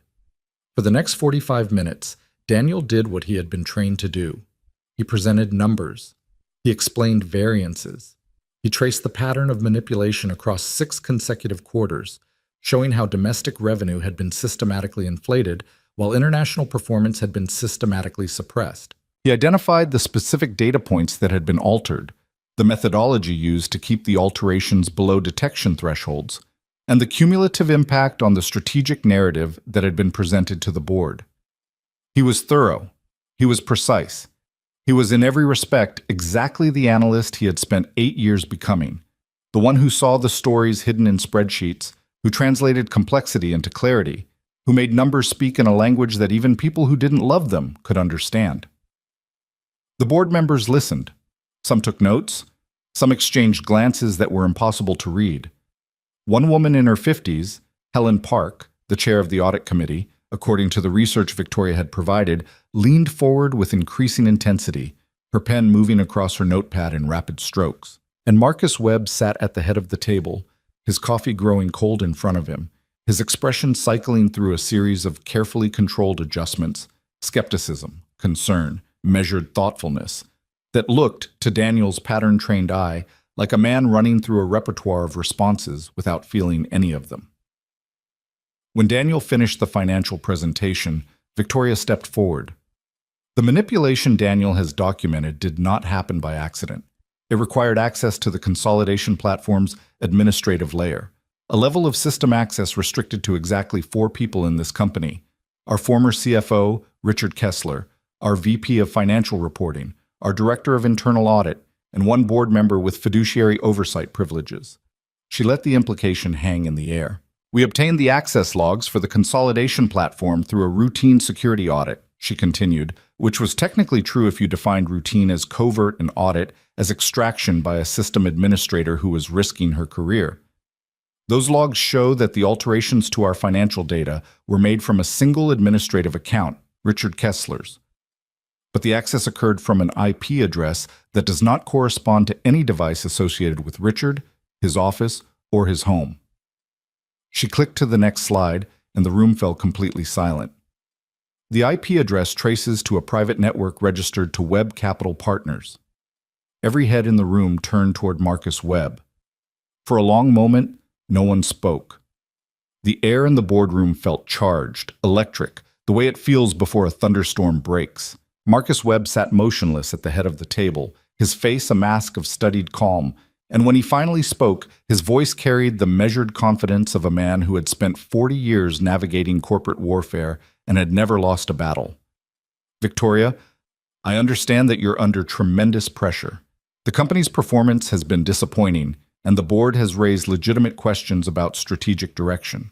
It's natural to look for external explanations when internal accountability becomes uncomfortable. Marcus, however," he continued, his voice hardening, "what you're presenting here is not evidence of fraud. It's evidence of a desperate attempt to deflect responsibility by attacking the integrity of a board member who has served this company loyally for over 2 decades. He stood, slowly, deliberately, and walked to the presentation screen, positioning himself between Daniel and the board. "Let me explain what's actually happening here. Richard Kessler resigned 3 months ago. He was a troubled man, under significant personal and professional stress, and I have no doubt that if anomalies exist in our financial systems, they can be traced to his tenure. But to suggest that anyone on this board orchestrated a scheme to manipulate financial data is not just unfounded, It's defamatory, and I will not stand here and allow this company's CEO to weaponize baseless accusations in a transparent attempt to avoid accountability for her own failures.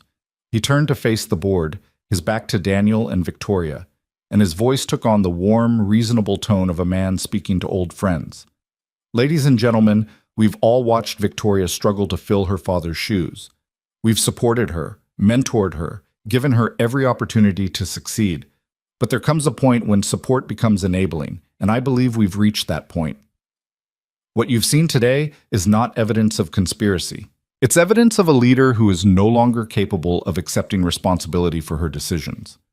Helen Park, the audit committee chair, spoke for the first time. Her voice was sharp, skeptical, but Daniel couldn't tell which direction the skepticism was aimed. Marcus, the IP address. How do you explain the IP address? IP addresses can be spoofed, Helen. Any competent hacker could make it appear that access came from my network when it actually came from anywhere in the world. Richard Kessler had access to sophisticated technical resources. If he was manipulating data, and I'm not conceding that he was, he could easily have framed someone else to cover his tracks. That's a convenient explanation, Victoria said. It's a plausible one, which is more than I can say for the alternative, that a board member with no motive, no financial benefit, and no history of misconduct somehow decided to orchestrate an elaborate fraud that could only hurt the company he's devoted his career to protecting. The room shifted. Daniel could feel it happening, the subtle recalibration of sympathies, the board members weighing Marcus's decades of credibility against Victoria's months of leadership. This was the moment they had prepared for, the moment when Marcus would try to flip the narrative, and they had one card left to play. Sarah Chen stood up. I can verify the access logs, she said, and her voice, though quiet, cut through the room with the precision of someone who had spent 11 years mastering the technical systems that made Blackwell and Hale function. I'm Sarah Chen, Senior Systems Administrator for the company's IT infrastructure. I've worked here for 11 years, and I have direct knowledge of how our security architecture operates. She walked to the front of the room, her nervousness visible but controlled, her hands steady as she took the remote from Victoria. The access logs I'm about to show you were extracted from a backup server that operates independently of the primary system. This backup was established by Mr. Hale Sr. as a redundancy measure and has been maintained continuously since 2017. It is not connected to the corporate network in a way that would allow remote manipulation. It cannot be spoofed because it records access at the hardware level, not the software level. And it shows definitively that administrative changes to the consolidation platform were made using Richard Kessler's credentials from an IP address registered to Web Capital Partners on 17 separate occasions over the past 18 months. She clicked through a series of technical slides, server logs, timestamp analyses, network architecture diagrams that corroborated every claim Daniel and Victoria had made. The evidence was dense and detailed, the kind of material that most board members would find impenetrable. But Helen Park was nodding, her pen moving faster, her expression shifting from skeptical to something else, something that looked like conviction. Furthermore, Sarah continued, the backup server records show that attempts were made to delete the primary access logs 3 weeks ago. Those deletion attempts originated from the same IP address, Web Capital Partners. The room went completely still. Marcus Webb's mask slipped. For just a moment, a fraction of a second, a blink that lasted too long, Daniel saw something behind the polished exterior. Something cold and cornered and calculating. Then the mask returned, smoother than before, and Marcus spread his hands in a gesture of wounded reasonableness. This is a setup, he said. Victoria has been planning this for months, recruiting employees to manufacture evidence, coaching witnesses to deliver coordinated testimony. I don't know what she promised this woman, but I wasn't promised anything, Sarah said. I'm doing this because I've watched good people get pushed out of this company for asking the wrong questions, and I've watched people who don't ask questions get promoted. I'm doing this because I have access to systems that tell the truth, even when people try to make them lie. And I'm doing this because my daughter asked me last week what I do at work, and I want to be able to tell her something I'm not ashamed of. She turned to face the board directly, and her voice carried the weight of 11 years of quiet, competent service that had never asked for recognition and was now demanding something much more important. The evidence is real, the logs are authentic, and if anyone on this board has questions about my methodology or my integrity, I'll answer them, all of them, right now. Silence. The kind of silence that fills a room when something fundamental has shifted and everyone present knows it, but no one wants to be the first to say so. Helen Park set down her pen. "I move," she said, her voice clear and decisive, "that we suspend the scheduled agenda and conduct an immediate independent verification of the evidence presented by Ms. Hale, Mr. Reed, and Ms. Chen. I further move that during this verification period, Marcus Webb recuse himself from all board activities pending the outcome of the investigation." Marcus's face went pale. "Helen, you can't be serious. This is a coordinated attack on my reputation, and I'm protecting this company, Marcus, which is what all of us should have been doing while someone was cooking the books. Second? Second, said another board member, a man in his 60s whom Daniel didn't recognize. All in favor? 9 hands went up. 9 out of 11 board members, their faces grim, their loyalties realigning in real time as the weight of the evidence settled on them.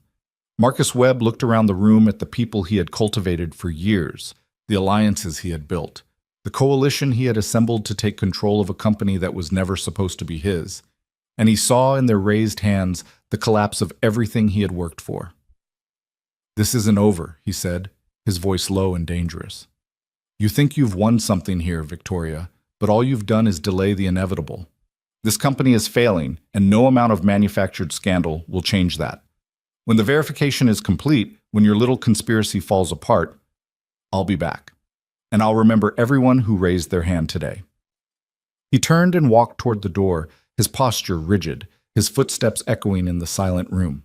As he passed Daniel, he paused, and his eyes met Daniel's for the first time.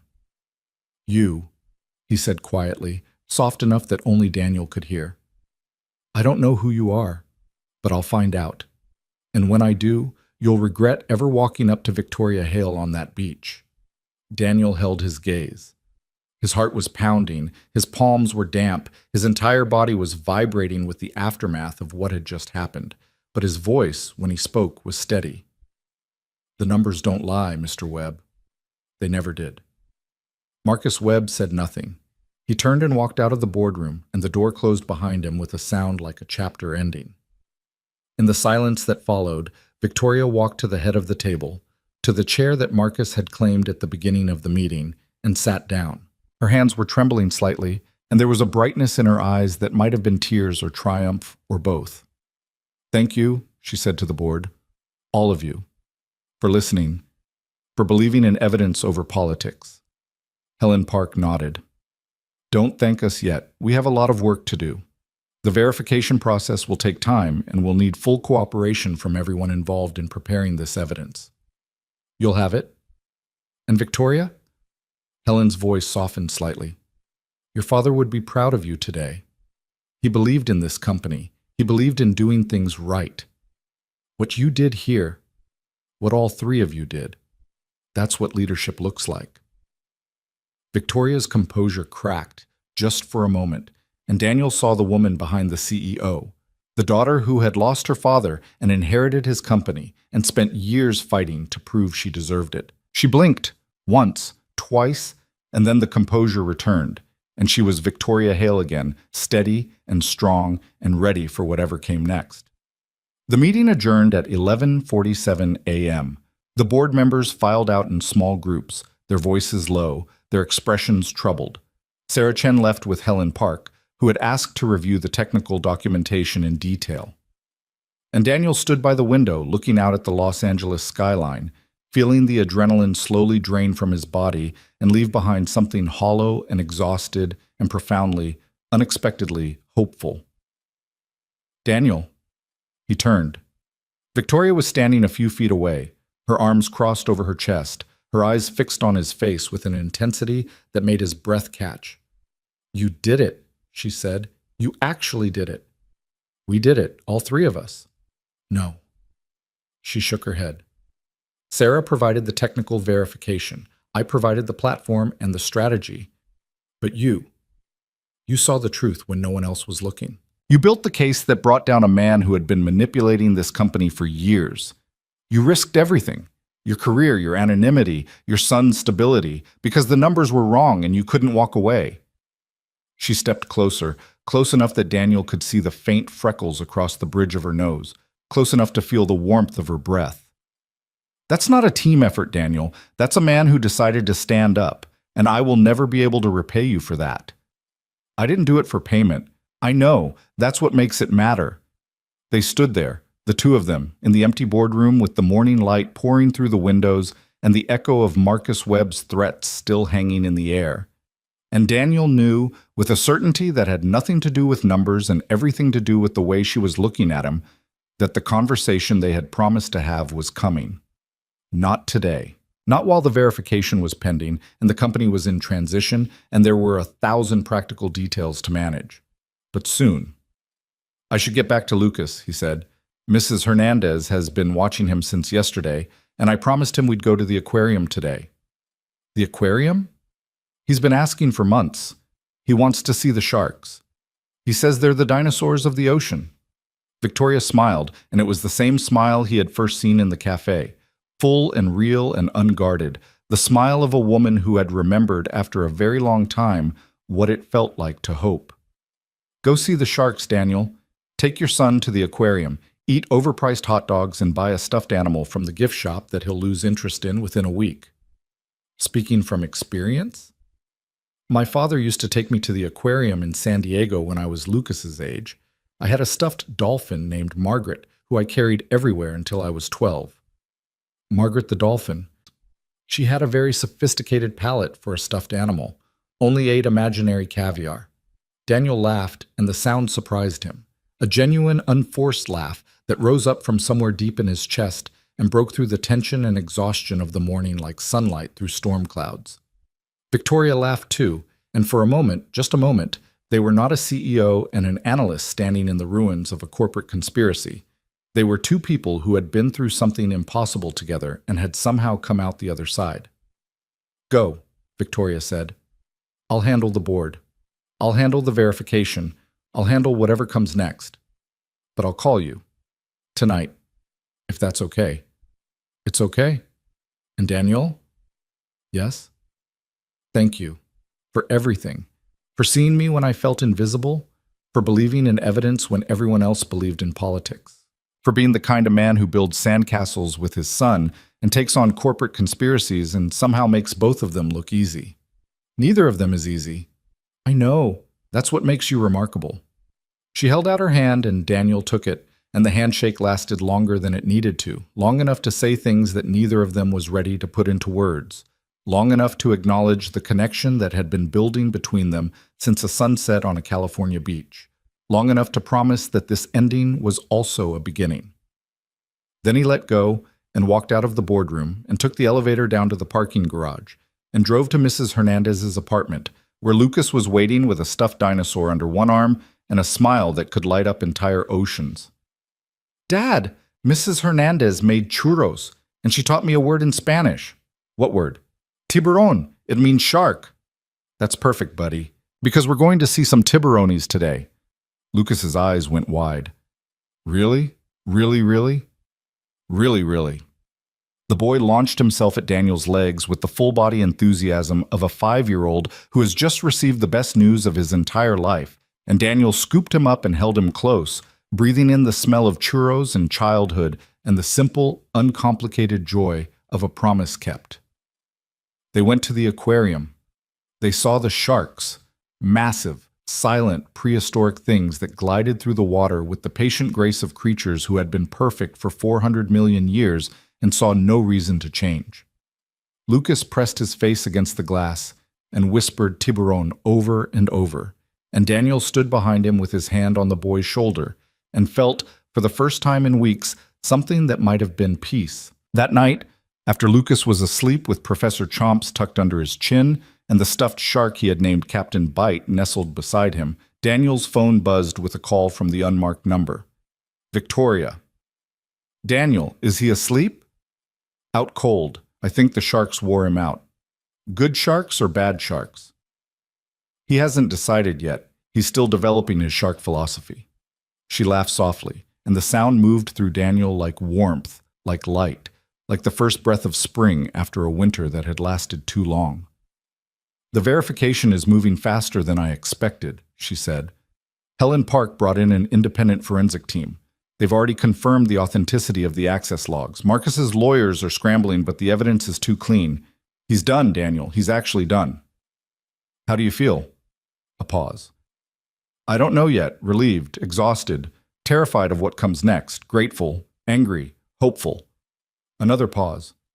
"All of it at once. Is that possible?" "I think that's what surviving something feels like." "Have you survived something?" Daniel thought about Claire, about the divorce that had hollowed him out, and the custody arrangement that had defined his life and the years he had spent rebuilding himself one spreadsheet at a time, about the loneliness that had become so familiar he had almost forgotten it was there. "I'm surviving something right now," he said. "Is it hard?" "The hardest parts are behind me. What's in front of me is starting to look different." "Different how?"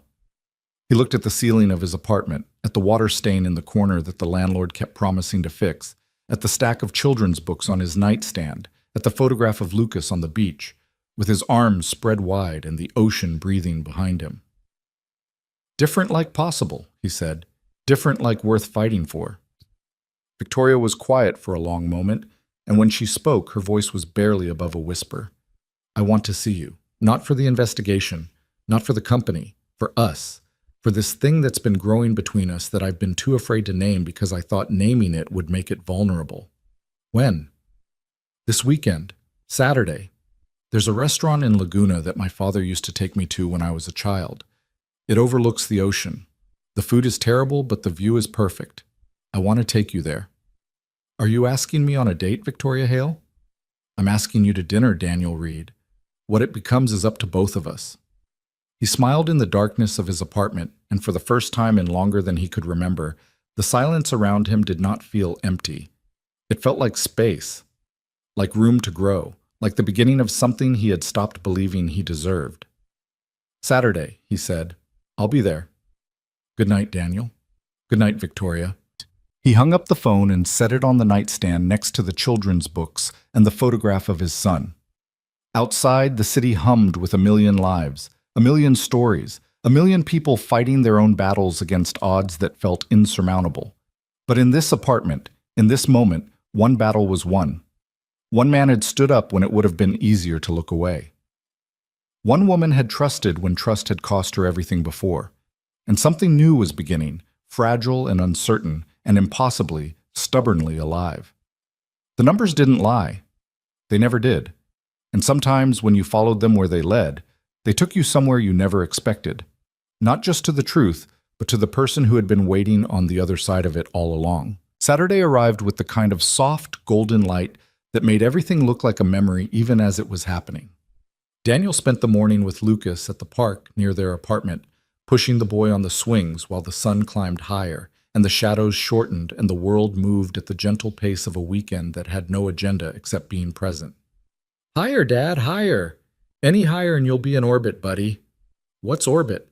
"It's where the satellites live, way up in space, going around and around the Earth." Lucas considered this with the gravity of a philosopher encountering a new concept. "Do they get dizzy?" "Satellites don't have stomachs, so I don't think so." "That's good. I would get dizzy."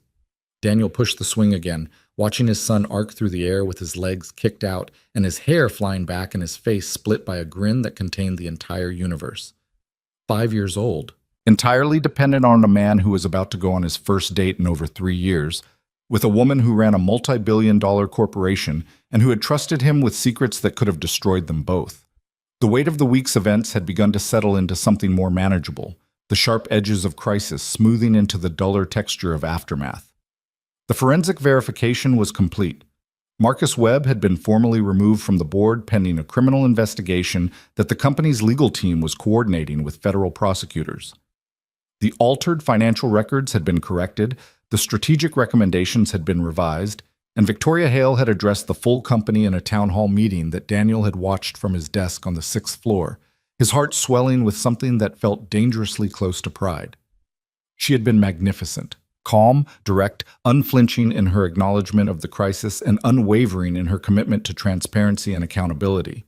She had thanked the employees for their patience, acknowledged the uncertainty they had endured, and promised that the company would emerge from this chapter stronger and more trustworthy than before. She had not mentioned Daniel by name, had not singled out Sarah Chen, had not drawn attention to the small team that had assembled the evidence that saved her company. But she had looked directly at the camera during one moment, a fraction of a second that anyone else would have missed, and Daniel had felt her eyes find him across the digital distance like a touch. Tonight, they would see each other, not as CEO and analyst, not as co-conspirators in a corporate investigation, as a man and a woman who had something to figure out. "Dad, I'm hungry." Daniel caught the swing and helped Lucas down, brushing wood chips from the boy's shorts. "What sounds good?" "Pancakes." "It's almost noon." "Pancakes don't have a time, Dad. They're always appropriate." Daniel laughed and hoisted Lucas onto his shoulders, where the boy gripped his father's hair with the casual confidence of a child who had never been dropped. "Where did you learn the word appropriate?" "Miss Patterson. She says it's appropriate to raise your hand before you speak." "Miss Patterson is full of wisdom." They walked to the diner 3 blocks from the apartment, the same diner where Daniel had been eating breakfast for 6 years, where the waitresses knew his order and the cook sometimes slipped Lucas extra bacon when Daniel wasn't watching. The normalcy of it felt precious in a way it hadn't before.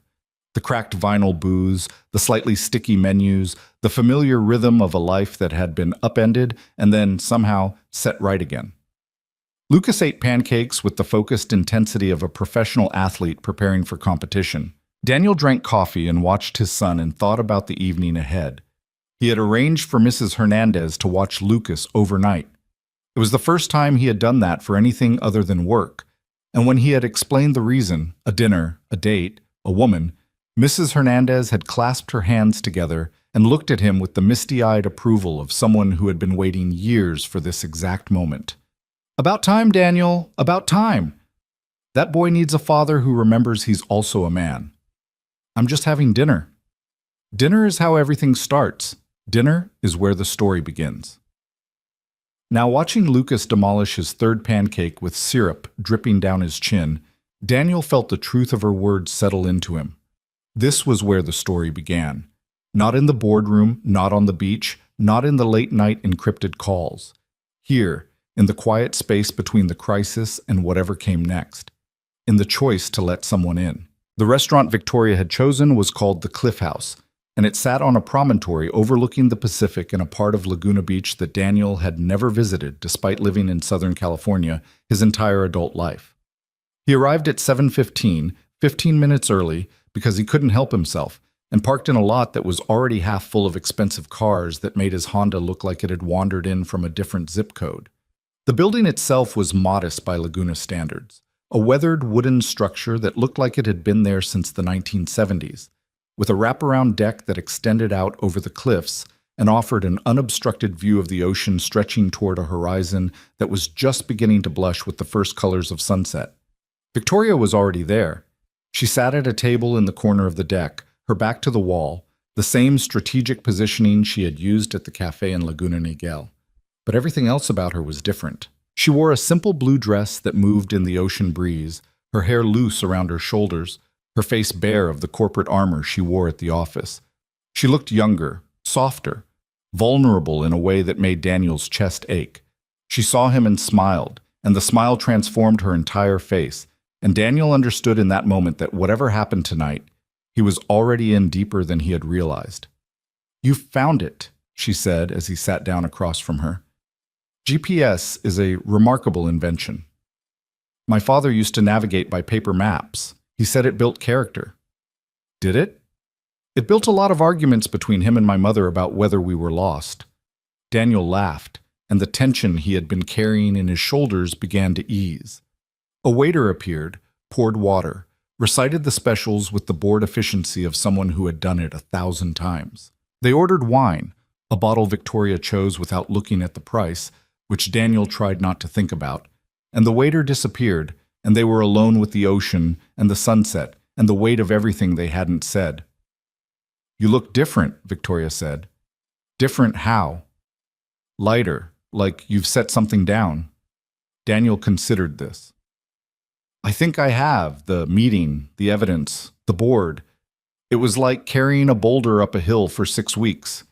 And then suddenly the boulder was at the top, and I could let go, and I didn't realize how heavy it had been until I wasn't holding it anymore. I know that feeling. I've been carrying my boulder for longer than 6 weeks. How long? Victoria looked out at the ocean, where the sun was beginning its slow descent toward the water, painting the sky in shades of orange and pink that looked almost artificial in their beauty. Since my father died. 4 years, maybe longer. He was sick for 2 years before he passed, and I spent that time running the company while watching him fade. The board started circling before he was even gone. Marcus especially. He saw the transition as an opportunity, and I was too focused on my father to see what was happening until it was almost too late. But you stopped him. We stopped him. I couldn't have done it alone. I tried for 18 months, Daniel. 18 months of feeling like something was wrong but never being able to prove it. 18 months of second-guessing myself, wondering if I was paranoid, wondering if Marcus was right that I wasn't ready for this job. She turned to look at him directly. And then you walked up to me on a beach and told me the numbers were wrong. And for the first time in 18 months, I knew I wasn't crazy. You were never crazy. Grief does strange things to confidence. When you lose someone who believed in you unconditionally, you start to wonder if anyone else ever will. The wine arrived. The waiter poured with practiced precision, and they touched glasses. And the soft clink of crystal was the only sound for a moment before the ocean reasserted itself. Tell me about Lucas, Victoria said. The question surprised him. What do you want to know? Everything, whatever you want to share. I saw him in that cafe, eating a cookie and explaining crabs to me like I was the student and he was the professor. I want to know who that child is, who made him. Daniel felt something open in his chest, a door he had kept carefully closed for years. He almost never talked about Lucas to anyone outside of the narrow circle of people. Mrs. Hernandez, a few colleagues who had met the boy at company events, his own mother who lived in Arizona and visited twice a year, who were already part of their lives. Lucas was private. Lucas was sacred. Lucas was the one thing Daniel protected from the world with the ferocity of a man who understood that some things were too precious to risk. But Victoria had asked. And something about the way she asked, with genuine curiosity, with the same intensity she brought to everything, with the unmistakable desire to know not just the facts but the story, made Daniel want to answer. He was born on a Tuesday, Daniel said. March 14th. I remember because it was Pi Day, and the delivery nurse made a joke about it being an appropriate birthday for an analyst's son. Claire, my ex-wife, she was in labor for 23 hours. I counted them. I counted everything. The contractions, the minutes between them, the hours on the clock. It was the only way I could feel useful. He took a sip of wine, letting the memory wash over him. When he finally arrived, he didn't cry at first. There was this long moment, probably only a few seconds, but it felt like forever, where he just looked around with these enormous eyes, taking everything in. The doctors, the lights, Claire, me, like he was assessing the situation before committing to a response. And then he cried. And I cried, and Claire cried, and the nurse who made the Pi Day joke handed me this tiny human wrapped in a hospital blanket and said, "Congratulations, Dad." What happened with Claire? Daniel had known the question was coming, and he had decided somewhere between the park and the restaurant that he would answer it honestly. We met in college, business school. She was brilliant, organized, ambitious, driven in a way that I admired but could never quite match. We got married too young, had Lucas before we were ready, and then realized somewhere around his second birthday that we were better at being colleagues than partners. The divorce was amicable, if you can call any divorce amicable. We didn't fight. We just stopped pretending we were something we weren't. Do you still love her? I love the person she was when we were happy. I love the mother she is to Lucas, even from a distance. But no, I don't love her the way a husband loves a wife. I'm not sure I ever did, which is probably the real reason we didn't last. Victoria nodded slowly, processing. I've never been married, never even close. I've had relationships, but they always seem to exist in a separate compartment from the rest of my life. Work here, romance there. The compartments never touched. That sounds lonely. It was efficient. She smiled, but there was no humor in it. I told myself that efficiency was the same as happiness. That if I could just optimize everything, my schedule, my energy, my emotions, I would eventually arrive at some destination where it all made sense. But you can't optimize your way to connection. I learned that the hard way. What changed? Victoria looked at him, and her eyes held something he hadn't seen before. Not vulnerability, not hope, but something closer to surrender. The look of someone who had decided to stop running. You changed it. When you walked up to me on that beach, you weren't trying to impress me or get something from me or advance some agenda. You just saw something wrong and decided to say so. That's rarer than you think, Daniel, especially in my world. Everyone I meet wants something. Everyone has an angle. But you just showed up with your sun and your shadow numbers and your refusal to look the other way. I was terrified, Daniel admitted. Of what?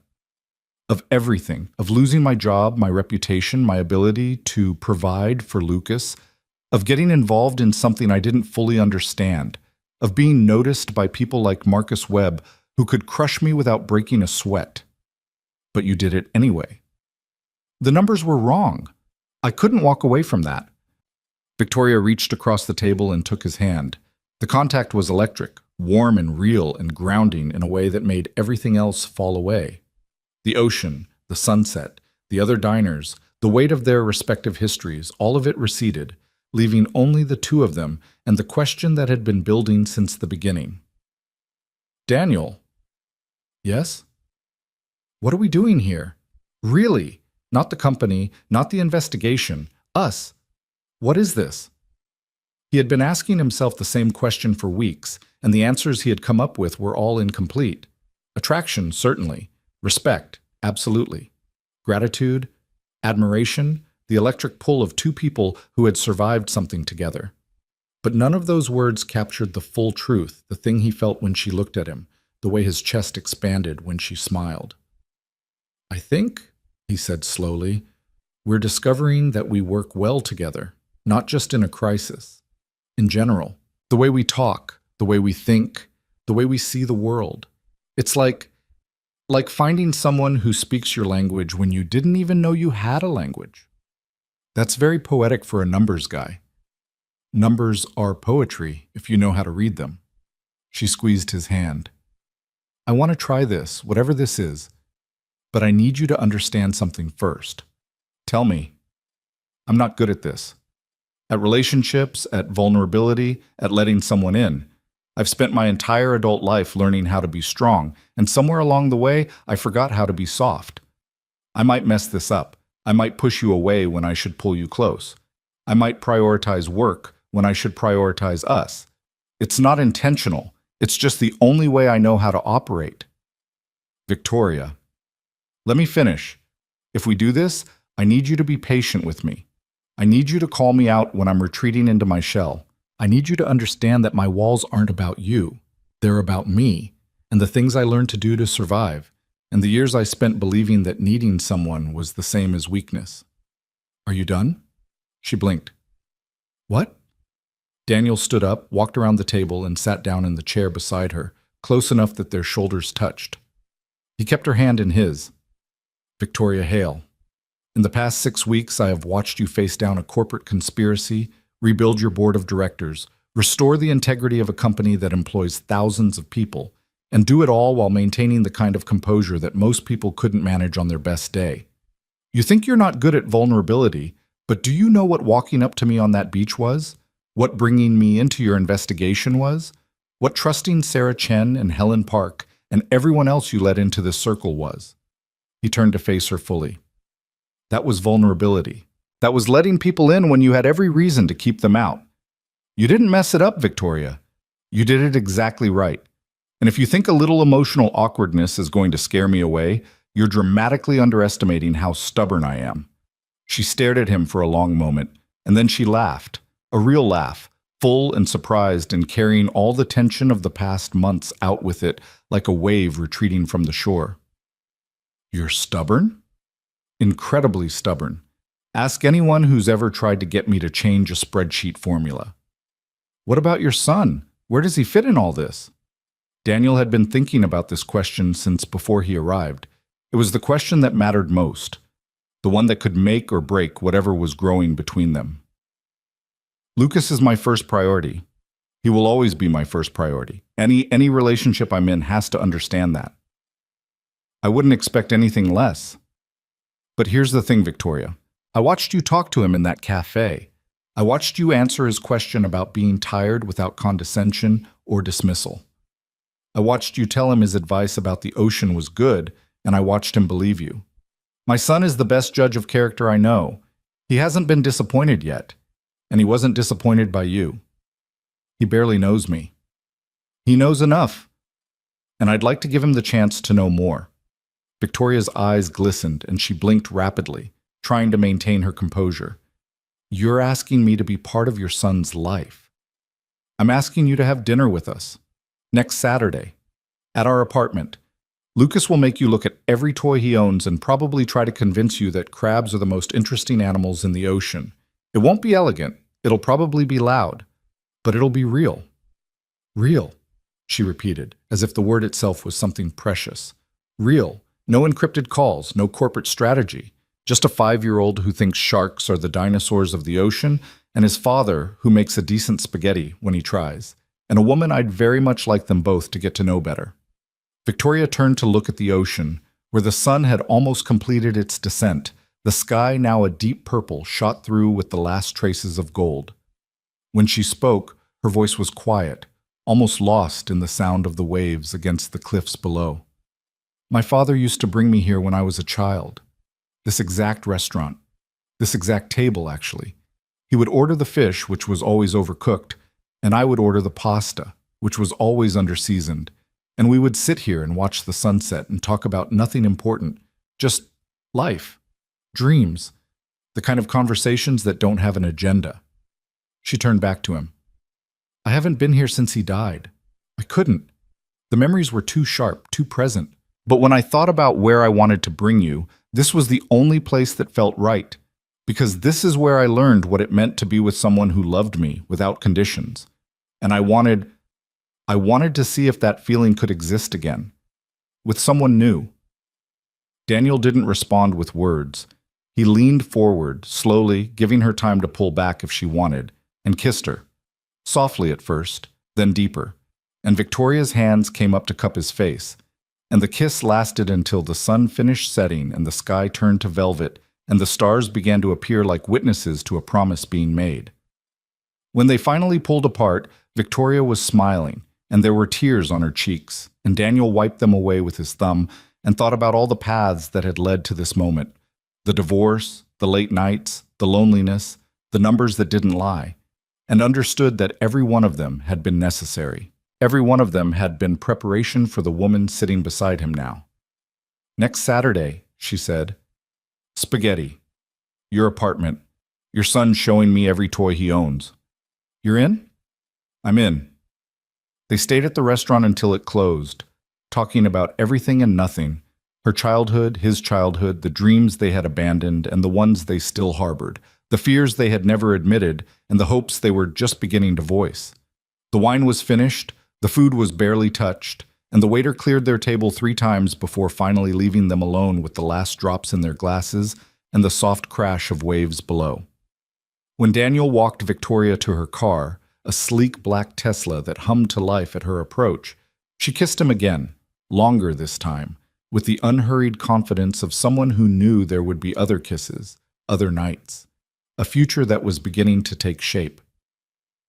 Good night, Daniel. Good night, Victoria. Drive safe. Your son needs you to come home. I know. I'm coming.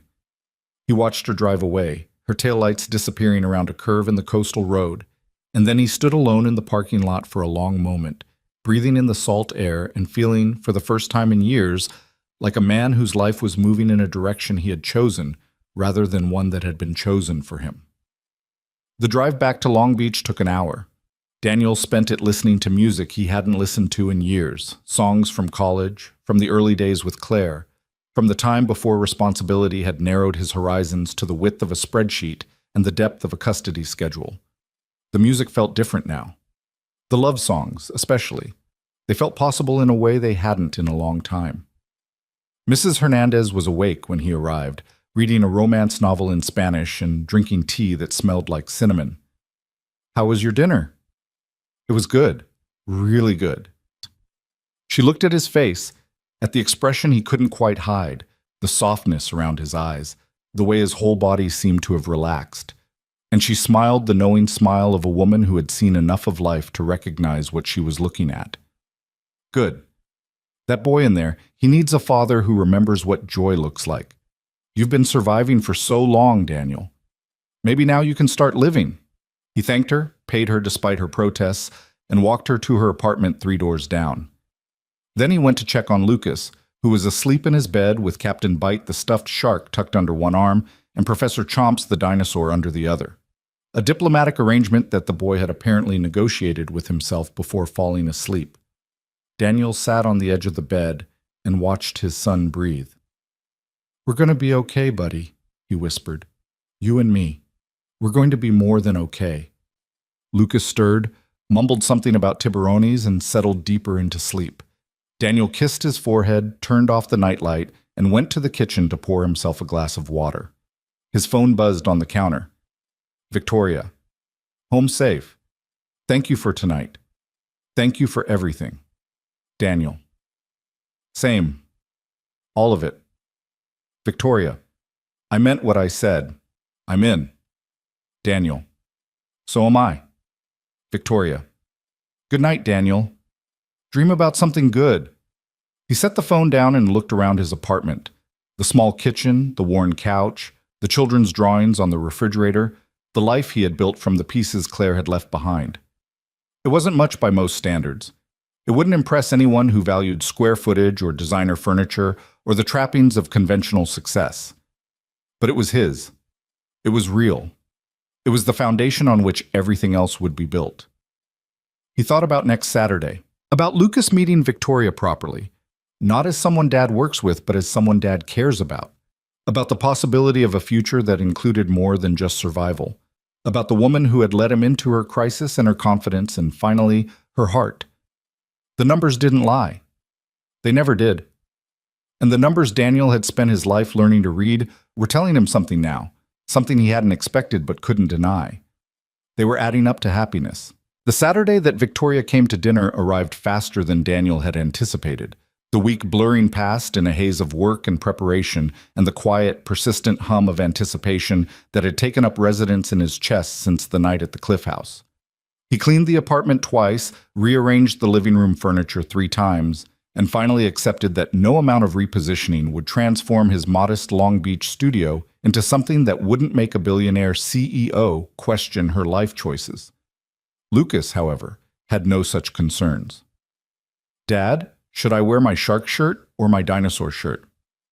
Which one do you think Victoria would like?" Lucas considered this with the gravity of a diplomat weighing international relations. "Shark shirt. Because she's seen my dinosaur shirt already, and you should always show people new things about yourself." "Where did you learn that?" "Miss Patterson. She says variety is the spice of life." Miss Patterson is a philosopher disguised as a kindergarten teacher.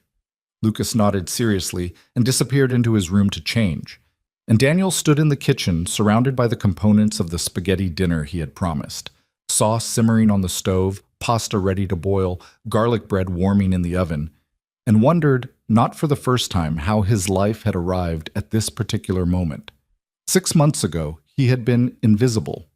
A name on an org chart, a signature on a report, a single father navigating the narrow corridor between work and home with the careful precision of someone who couldn't afford mistakes.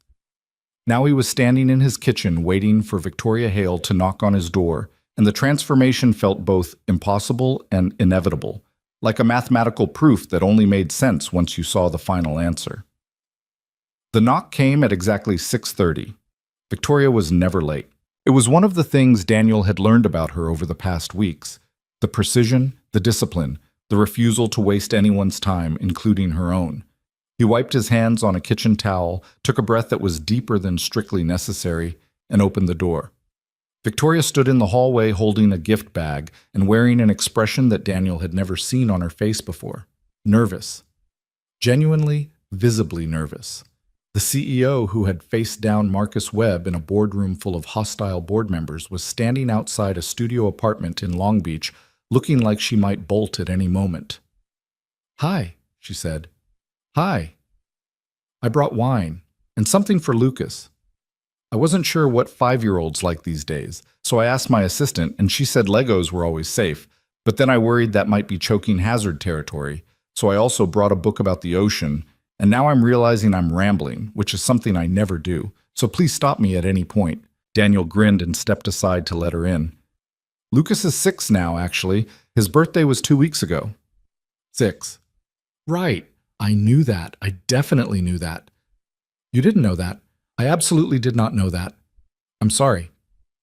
"Don't be. The Legos are perfect. He's been asking for the marine biology set for months."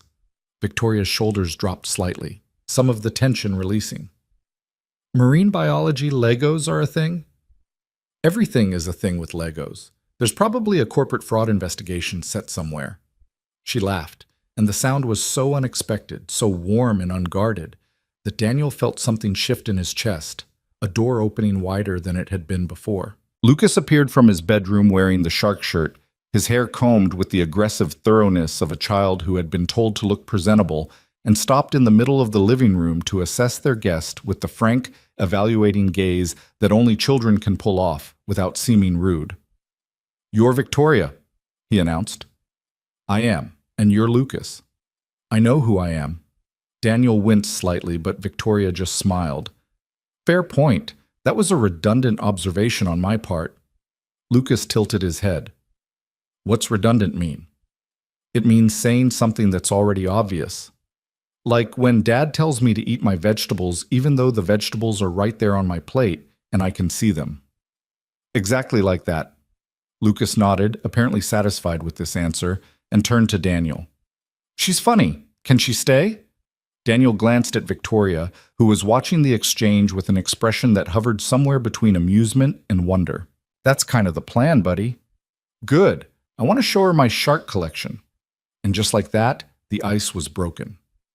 Lucas took Victoria's hand with the casual confidence of a child who had decided someone was acceptable and led her toward his bedroom, chattering about the various sharks in his collection, their names, their backstories, their complex social dynamics, while Daniel followed behind and watched 2 separate pieces of his life begin to fit together in ways he hadn't dared to imagine. The shark collection tour lasted 45 minutes. Victoria sat cross-legged on Lucas's bedroom floor, while the boy presented each stuffed animal with the solemnity of a museum curator introducing priceless artifacts. Captain Bite, the shark from the aquarium, was the newest member of the family. Maxwell the Great White was the oldest, a gift from Daniel's mother when Lucas was 3. There was also Sharky Jr., Madam Hammerhead, and a small, somewhat bedraggled specimen named Kevin, who Lucas explained had been through some difficult times but was recovering nicely. "Kevin looks like he's seen things," Victoria observed. "He fell in the toilet once," Lucas said. "Dad had to rescue him. It was traumatic for everyone." "I can imagine." Daniel leaned against the doorframe, watching Victoria engage with his son with the same intensity she brought to board meetings and financial reports. She asked questions, real questions, not the condescending kind that adults often ask children, and listened to the answers as if they mattered. Lucas, who had inherited his father's ability to read people, noticed. Children always noticed. Dinner was loud and messy and perfect. Lucas talked with his mouth full about everything: school, sharks, his friend Jaden, who could do a backflip on the playground, the ongoing saga of Carlos the crab, and his family. And Victoria listened to all of it with the patience of someone who had forgotten what it felt like to be in a room where the conversation had no agenda. "Do you have kids?" Lucas asked, somewhere between his second and third helping of spaghetti. "Lucas," Daniel said, a gentle warning. "It's okay," Victoria said. She set down her fork and looked at Lucas directly. "I don't have kids. I work a lot, and for a long time I thought that work was more important than anything else." "What about now?" Victoria glanced at Daniel, then back at Lucas. "Now I'm starting to think I might have had my priorities a little mixed up." "Dad says priorities are like organizing your toys. You have to decide which ones go on the top shelf." That's a very good way to put it. So, what's on your top shelf? The question hung in the air, simple and devastating in the way only a child's question could be.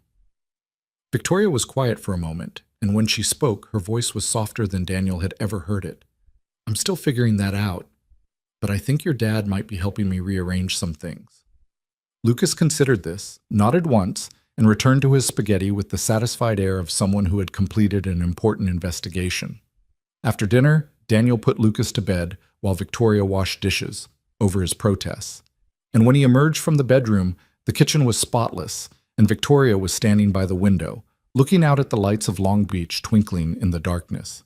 He's asleep, Daniel said. Captain Bite is on guard duty. Victoria turned to face him. He's remarkable, Daniel. Lucas, the way he thinks, the way he processes the world, he's going to be something extraordinary when he grows up. He's already something extraordinary. I just try not to mess it up. You're not messing it up. You're doing exactly what a father should do. Daniel crossed the room and stood beside her at the window. The city spread out before them, ordinary and beautiful, in the way that ordinary things could be when you looked at them with the right eyes. I talked to HR this week, he said. Victoria turned to look at him, her expression suddenly alert. About what? About my position. About the conflict of interest that would arise if I continued reporting through the standard chain of command while dating the CEO. Daniel, let me finish. The investigation is over. Marcus is gone. The company is restructuring, and there are going to be opportunities that didn't exist before. But I can't be one of the people who benefits from those opportunities while I'm personally involved with you. It would undermine everything we fought for. What did HR say? They said there's a position opening up in the corporate strategy division, different reporting structure, different leadership chain. It would take me out from under your direct oversight while still allowing me to use the skills I've developed. Do you want that position? Daniel was quiet for a moment. The truth was complicated, and he had spent the past week wrestling with it. I want to build something real with you, Victoria, not something that people can point to and say he only got ahead because he's sleeping with the CEO. Not something that makes you look like you're playing favorites. I want us to stand on our own foundations, and that means I have to step sideways before I can step forward.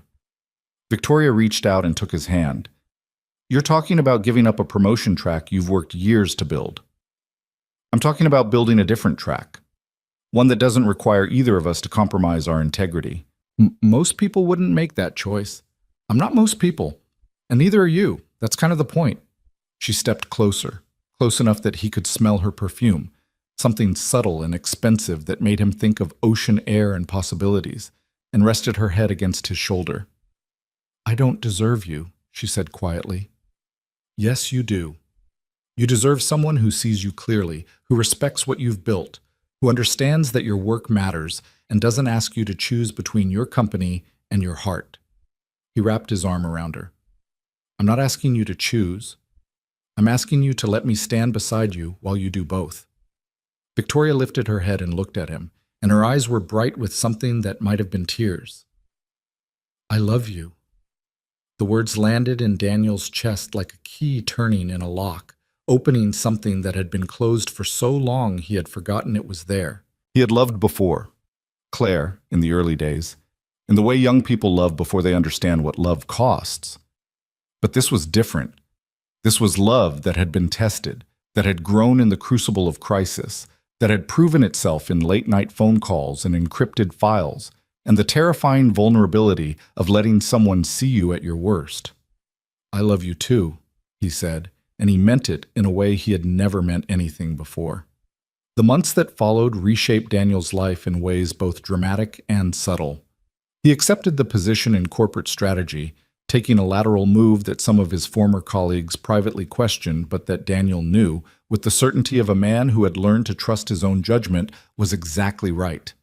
Victoria restructured Blackwell and Hale from the ground up. She brought in a new CFO, a woman named Catherine Okafor, who had a reputation for ruthless transparency and who made it her personal mission to ensure that what had happened with Marcus Webb could never happen again.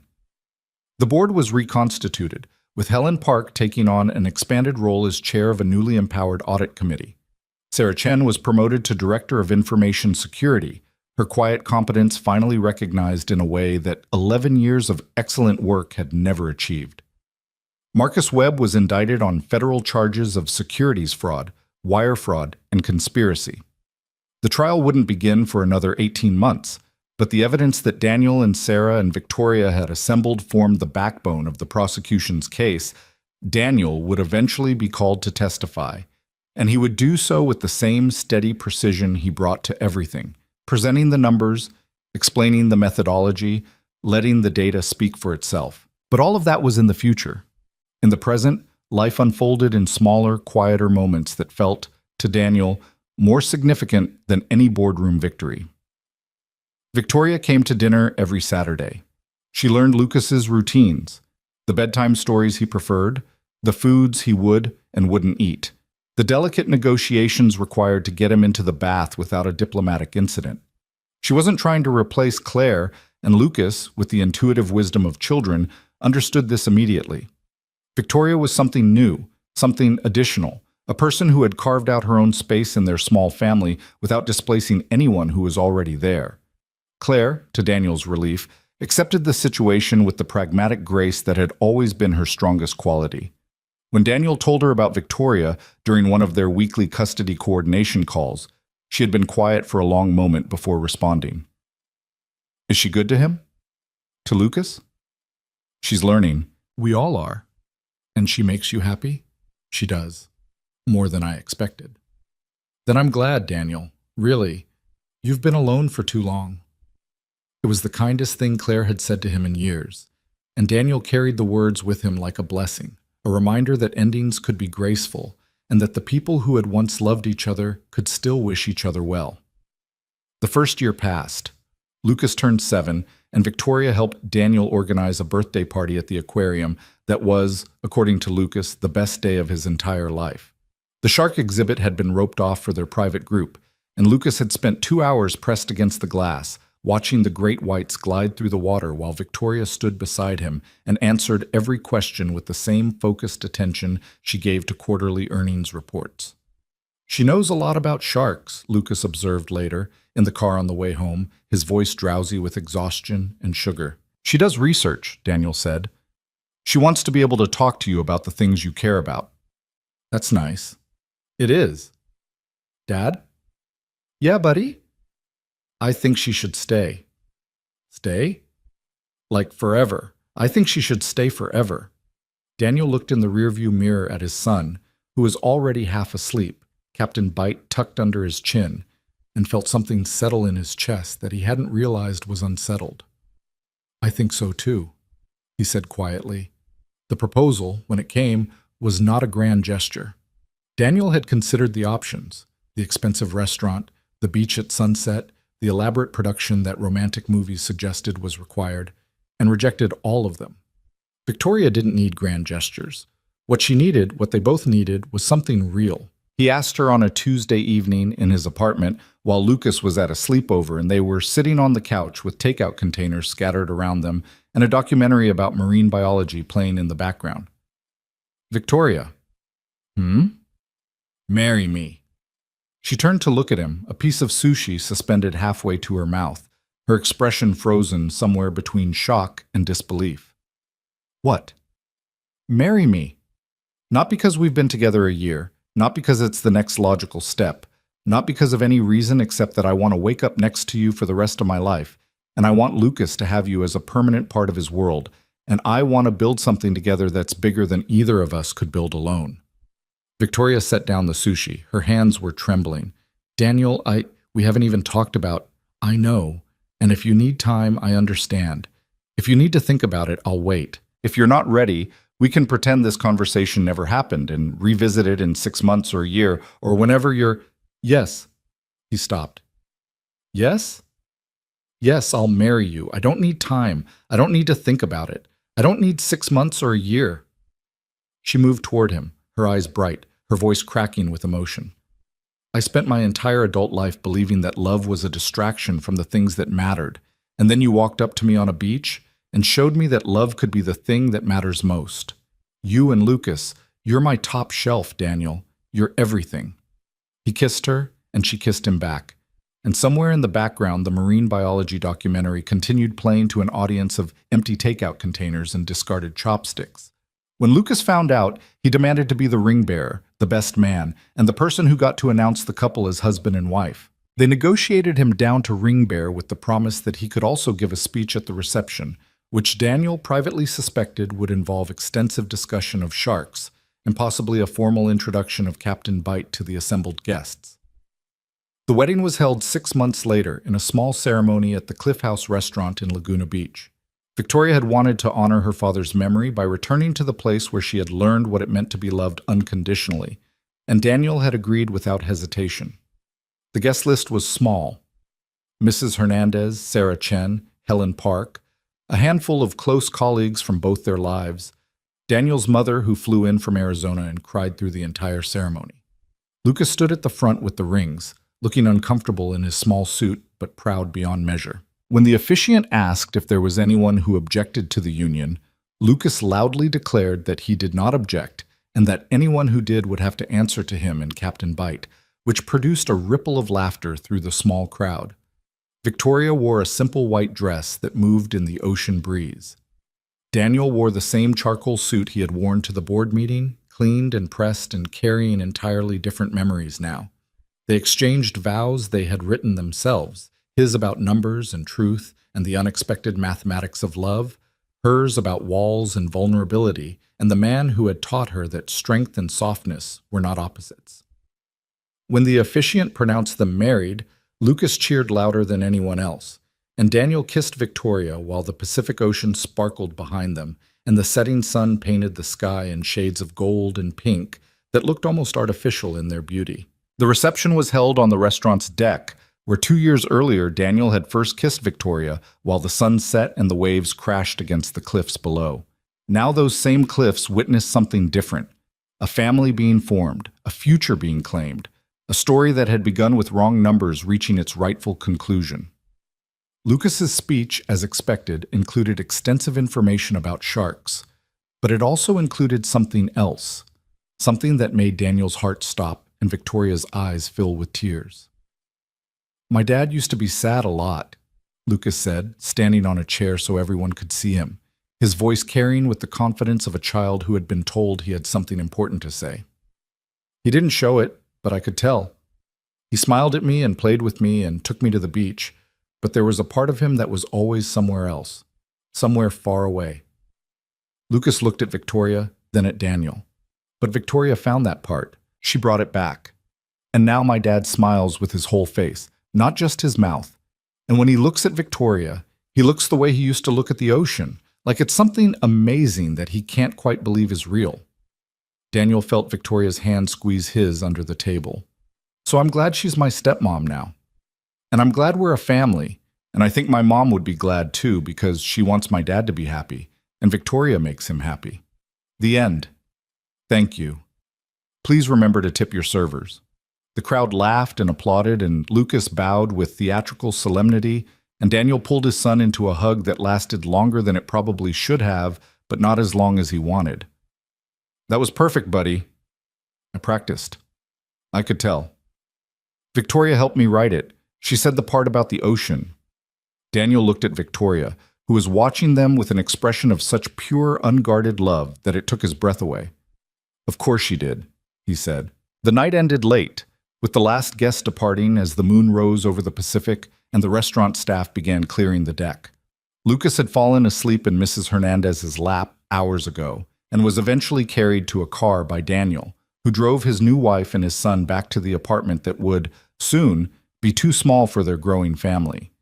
They had already begun looking at houses, nothing extravagant, neither of them wanted extravagant, but something with a yard where Lucas could play, with an extra bedroom for the future they were building, with enough space for a life that had expanded beyond the narrow corridor Daniel had once navigated alone. Victoria's company was thriving. The restructuring had worked, the scandal had been absorbed and processed, and the latest quarterly reports, which Daniel still reviewed, out of habit and love, showed growth across all divisions. Marcus Webb's trial date had been set, and the prosecution was confident, and somewhere in the distance, the final chapter of that particular story was waiting to be written. But Daniel didn't think about Marcus Webb anymore.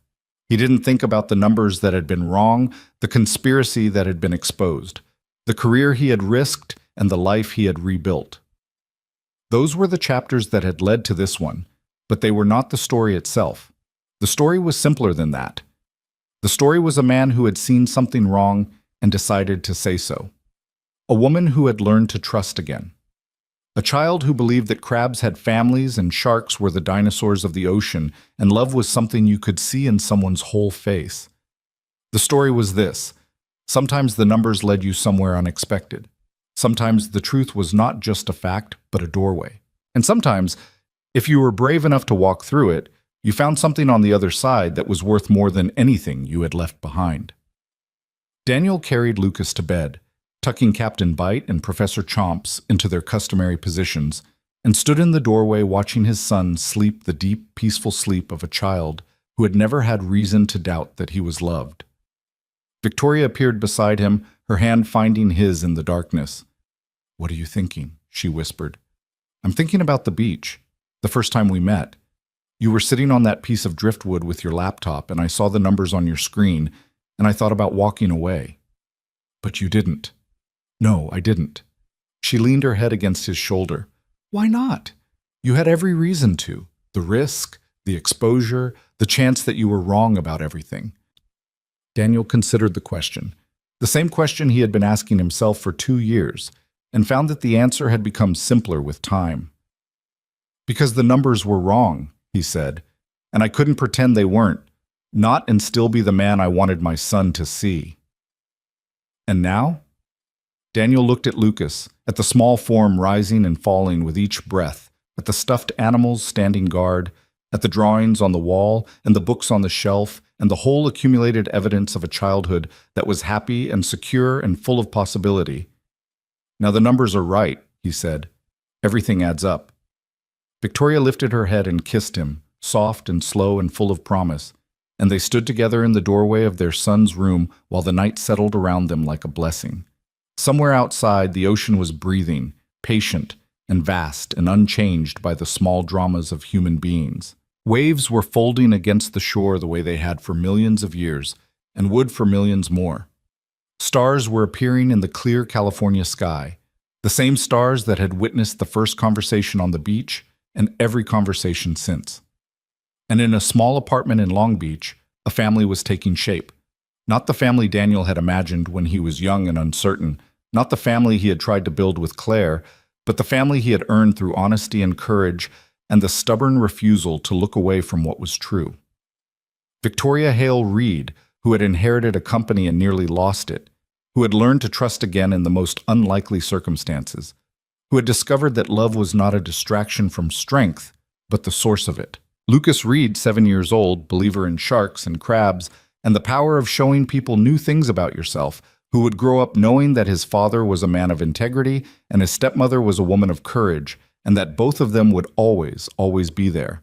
And Daniel Reed, who had started as a number on an org chart and ended as something immeasurably more, who had learned that the most important calculations were not the ones you did on a spreadsheet, but the ones you did with your heart. The numbers didn't lie. They never did.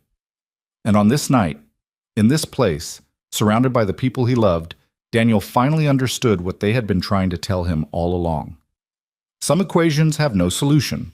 Some problems cannot be solved no matter how hard you work or how precise your methodology. But some equations, the ones that matter, the ones that change everything, have answers that are worth every calculation it took to find them. The answer to Daniel's equation was simple. It was Victoria. It was Lucas.